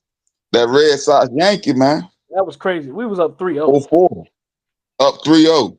Oh no, Mr. KD. I feel like that's worse than 3-1. I was like, you up 3-0. Oh, it's definitely worse. The first and only time in ALCS American League Championship Series that has ever happened. One and only. And you know they play 7 games. Baseball been around since the turn of the century, 1900s. This is the old game. For this to be the one and only time, Mr. KD, and you know I'm a Yankees fan too, and I know you are also. So you know that one right there, that pierced the soul. That pierced the soul. That pierced the soul. And I ain't gonna lie to you, I had your LeBron also. 16 Warriors, because what people don't realize, it was 73-9. They beat the Bulls record. So when people say the Bulls are the best team of all time, they say that because the Bulls had the best record and they won the championship. It's the 2017 Golden State Warriors. This team right here. No, what I'm saying is they had the best regular season ever, and to do that in a game that's that long, 82 games. Who they blame for that loss? Who got ejected? Who they say blame that? That's why they lost. Draymond. Okay, I stay right there. Yeah, but guess what? Guess what happened though? He played the next 2 games. They had 30 something. Did Iguodala play? You said what? Did Iguodala play? Yeah. I left that. So why they didn't win it? So what I'm saying is the variable is when he was not playing, they lost. When he played, they still lost. No, the biggest no. They were up 3-1 because of him. With him, yeah, but obviously because of him. So we don't got to go 7 deep. We might have won game 6 if we had Draymond. With him, what happened? Did they still lose? No, game 6. They only lost game 6 without. I'm not fault. Game 5 without. That was the biggest. And 6 and 7. They had it, and they still lost. But I'm gonna say we know the facts. You said what, Ms. Mitty? No, I'm saying we know the facts. They lost, but I'm just saying a lot of people tie that to Draymond getting ejected. They had Draymond. They had number 3, and they still lost with number 3. I'm just speaking from the population. A lot of people believe they lost that series because Draymond got ejected. And when they had Draymond, you think about the fourth and they had Draymond and still lost. But last but not least, the Bills versus the Oilers. I want to say it was 1991. Didn't matter. You said what? Go ahead. You said it ain't matter. There was the playoffs. I don't know. Playoff games don't matter. I'm sorry. We was down 35-3. We end up winning in overtime 41-38. This is the largest comeback ever in playoff history. And it was the largest comeback into the game Mr. Murray just spoke about, the Vikings versus the Colts. It was the largest comeback, and that was week 15, 2022, I want to believe. December 17th. Yep. when that game happened, and so that's the largest comeback ever, and we got the largest comeback ever in playoff history, and we went to the Super Bowl, so that was And pivotal. lost. Hold on, we went to the Super Bowl. Everybody don't need to know the outcome. Hey, like you said, would you rather win an MVP or a Super Bowl ring? You got an MVP, but no ring. We didn't get an MVP. We got to the Super Bowl. But you got your MVP later. Y'all got 4 straight appearances. We get none. We got the largest comeback You got 4 in straight NFL conference trophies. playoff history. That's what that is. Yo, You got 4 straight Larry O'Briens. 4 straight times? That is crazy. You got 4 straight Hunt trophies. Oh, God. There won't no Hunt trophies there. Yeah. And I want to say this. I'm glad you brought that up because the Buffalo Sabres was just up 3-1. They and said then your whole city cursed. Yeah. Ain't nobody winning. Yeah, it's a white sheet of ice. This land of a buffalo tonight, like They said the whole city cursed. the whole city. Yeah, so I want to shout out my Buffalo Sabres people. Now, I mean, as a Buffalo Bills fan, I feel your pain, baby. I understand what you're going through, but it's gonna be better. I don't know when it's gonna be better, but it's gonna be better. It's gonna be better. I don't know when, but it's gonna be I don't know better. when it's gonna be better. I ain't even gonna lie to It you. was a good series. It shouldn't have been, of course, because they was up. But Yeah. it was a good series. It was a good series. Yeah, but it doesn't matter if you ain't got that ring. None of that. So They won up 3-0 though. They won up 3-0. 3-1. I think it was either 3-1 or 3-2, something to that effect. 3-2. They were up 3-2. Yeah. Yeah, but they still, yeah. Buffalo being Buffalo. Forget the Browns being the Browns. Buffalo being Buffalo. That goes for the city, the whole city. So with that being said, not So closing. you the didn't game. have Patriots Falcons on yours? nah. I had the Bills, I had LeBron, and I had the Red Sox Yankees. The Super Bowl ain't on yours. The Nah. He had the finals, but he ain't had a Super Bowl. He had his meaningless playoff game. He got his little playoff win, but the Super Bowl don't matter. Wow. I ain't say it don't matter, but everybody picked their 3. That was my 3.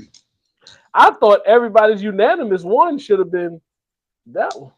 Either that or the 3-1 comeback. Yeah, because we talking about rings is at hand right here. I'm gonna lie to you. We talked about Kyle Shanahan a little earlier. We gave him his kudos. Oh, hey, Amari. He don't like Brady. Yeah. But Kyle Shanahan lost. Yeah, that's my Brady, point. He don't give Brady no praise. I don't know if I call that a comeback or a collapse. Like when we do our greatest collapse ever, that definitely would be on the list. I don't know if it's a collapse or a goes comeback. to show. Nah, you you should on do. Brady. No, you could greatest collapse. How you go from 4 straight Super Bowls to losing for years until you got Josh Allen? Super Bowls ain't got nothing. What are you That's a talking great about? collapse. You went from 4 Super Bowl appearances to nothing until you got Josh Allen, and then you get to the championship. Hold. That's not even a conversation. What is you talking But it about? wasn't We all talking about Super Bowls. We're talking about great collapses. You know what? that should be another topic for next week. series. The greatest collapse in sports history. Yeah, but that's not a collapse. I think we know one of them are. We don't gotta wait. No. It's definitely about to be a question. Losing 4 Super Bowls is not a That collapse. not be top 5 because I got 4 off deck. Like, I got 4 for you right now. I'm gonna tie them together. 1, 2, 3, 4. He said, "How did it start? How did it finish?" With that being said, we're gonna talk about our sticky notes segment tonight. Stop disrespecting Brady. We're gonna end it here. The sticky note segment tonight. Conor McGregor is back. What's your thoughts? Is he the same guy that we saw lose to Poirier 2 times, like in 2021? He got whooped. And one of them was due to injury, but we're still gonna say he got whooped. But it's we in the game of combat sports is for money grabs. It's really like I said, it's like you said, it's for money, and at this point, it's like, are you even the same person that we seen? We just saw Ronda Rousey fight an almost 50-year-old woman in the match in 17 seconds. 17. Like it's a money grab. We saw Mike Tyson and Jake Paul. We saw years back Roy Jones and Mike Tyson. We're just trying to grab that money. If you gonna pay to see it, we're gonna pay to put it on. Hey. and we save ourselves because They put it on Netflix now. So hey, yeah, that's Well, like saving it. Conor McGregor, it was a money grab. It was kind of petty by Dana White. He did it during the MVP promotion, so he was trying to throw a shot at them, take some of the light off their program. But I'm with Amari. That's trash. Not trash, but I think he could have fought somebody better than Max Holloway. I'm a Conor McGregor fan, and I don't want to see him in the ring. I mean, in the cage no more. So. Because I mean, like you said, at this point, literally the last time we seen you fight was in 2021, and you got beat on. So now, 5 years, and then the last fight I believe that you were supposed to have, I believe, was like 2 years ago, and that got canceled. Mm-hmm. So we haven't seen you fight in 5 years, and you expect me to just like the Ronda Rousey situation, they kind of hand in hand. If one thing, his name sells, and that's what it's about. And I like you said, it's about money, and that's all this shows. It's about money, and that's really it. Yeah, but not interested in the fight. Like Q mentioned. First off, the opponent I have no interest in seeing. But the fact Conor been off so long, I don't got no interest in that either. If you want to go straight for money, I would rather see you fight Nate Diaz. Now, of course, that probably would have been another wash. Get beat on. But I'd rather see that off of he's two personalities. Who's gonna be? He's gonna punch on him. No, you're not. Nate Diaz just got beat up by Mike Perry. Nate Diaz would have put. He's Perry, actually been fighting. Mike Perry's a dog. And Conor Mike Perry a dog. Conor McGregor is a puppy that been in his house for 5 months. Okay, hold up, wait. As a fighter, for one, because I really like this is my sport. For one, you gotta understand, Conor McGregor got hurt. He was hurt. He had a the second time. No. The second time. First time he did get his tail whooped. The second time he got hurt early. Do you know against his record against Dustin Poirier is he beat Dustin Poirier the first time, Dustin beat him the second time, he broke his ankle. Then he got hurt. Time. So you lost. He lost twice, and then you beat him once. So he beat him the first time. The second time he lost was because he got beat on. The second time he lost, he was winning, but his ankle. Sound like y'all fought 3 times and you losing. You losing the matchup. First one was the second one was the worst matchup. Yes, it was. He beat the crap out of him. Yes. He was leg kicking. He was leg kicking him to death. Hey, but you can't do but so much, but leg kick. I would say this: Conor McGregor. Conor McGregor is still a top fighter in the UFC. He is still a top. He's still a top fighter. He's 45 years. Well, John Jones still top. Thank you. John Jones was considered number 1 when he came back and fought Ciryl Gane and made him tap. Well, John Jones is the greatest ever. I came back and I won. You fought your last 2 matches and lost both. And you had long streaks where I don't even know if you want to fight. Like that's really my problem right now. I don't think Conor wants to be in the cage. Dana just threw him the bag and he running with it. We'll see when the fight. Well, I won't because I'm not watching it. But yeah. It's good to see Conor back. I just feel like all right. So I need y'all to remember one thing. We ain't gonna play. We out.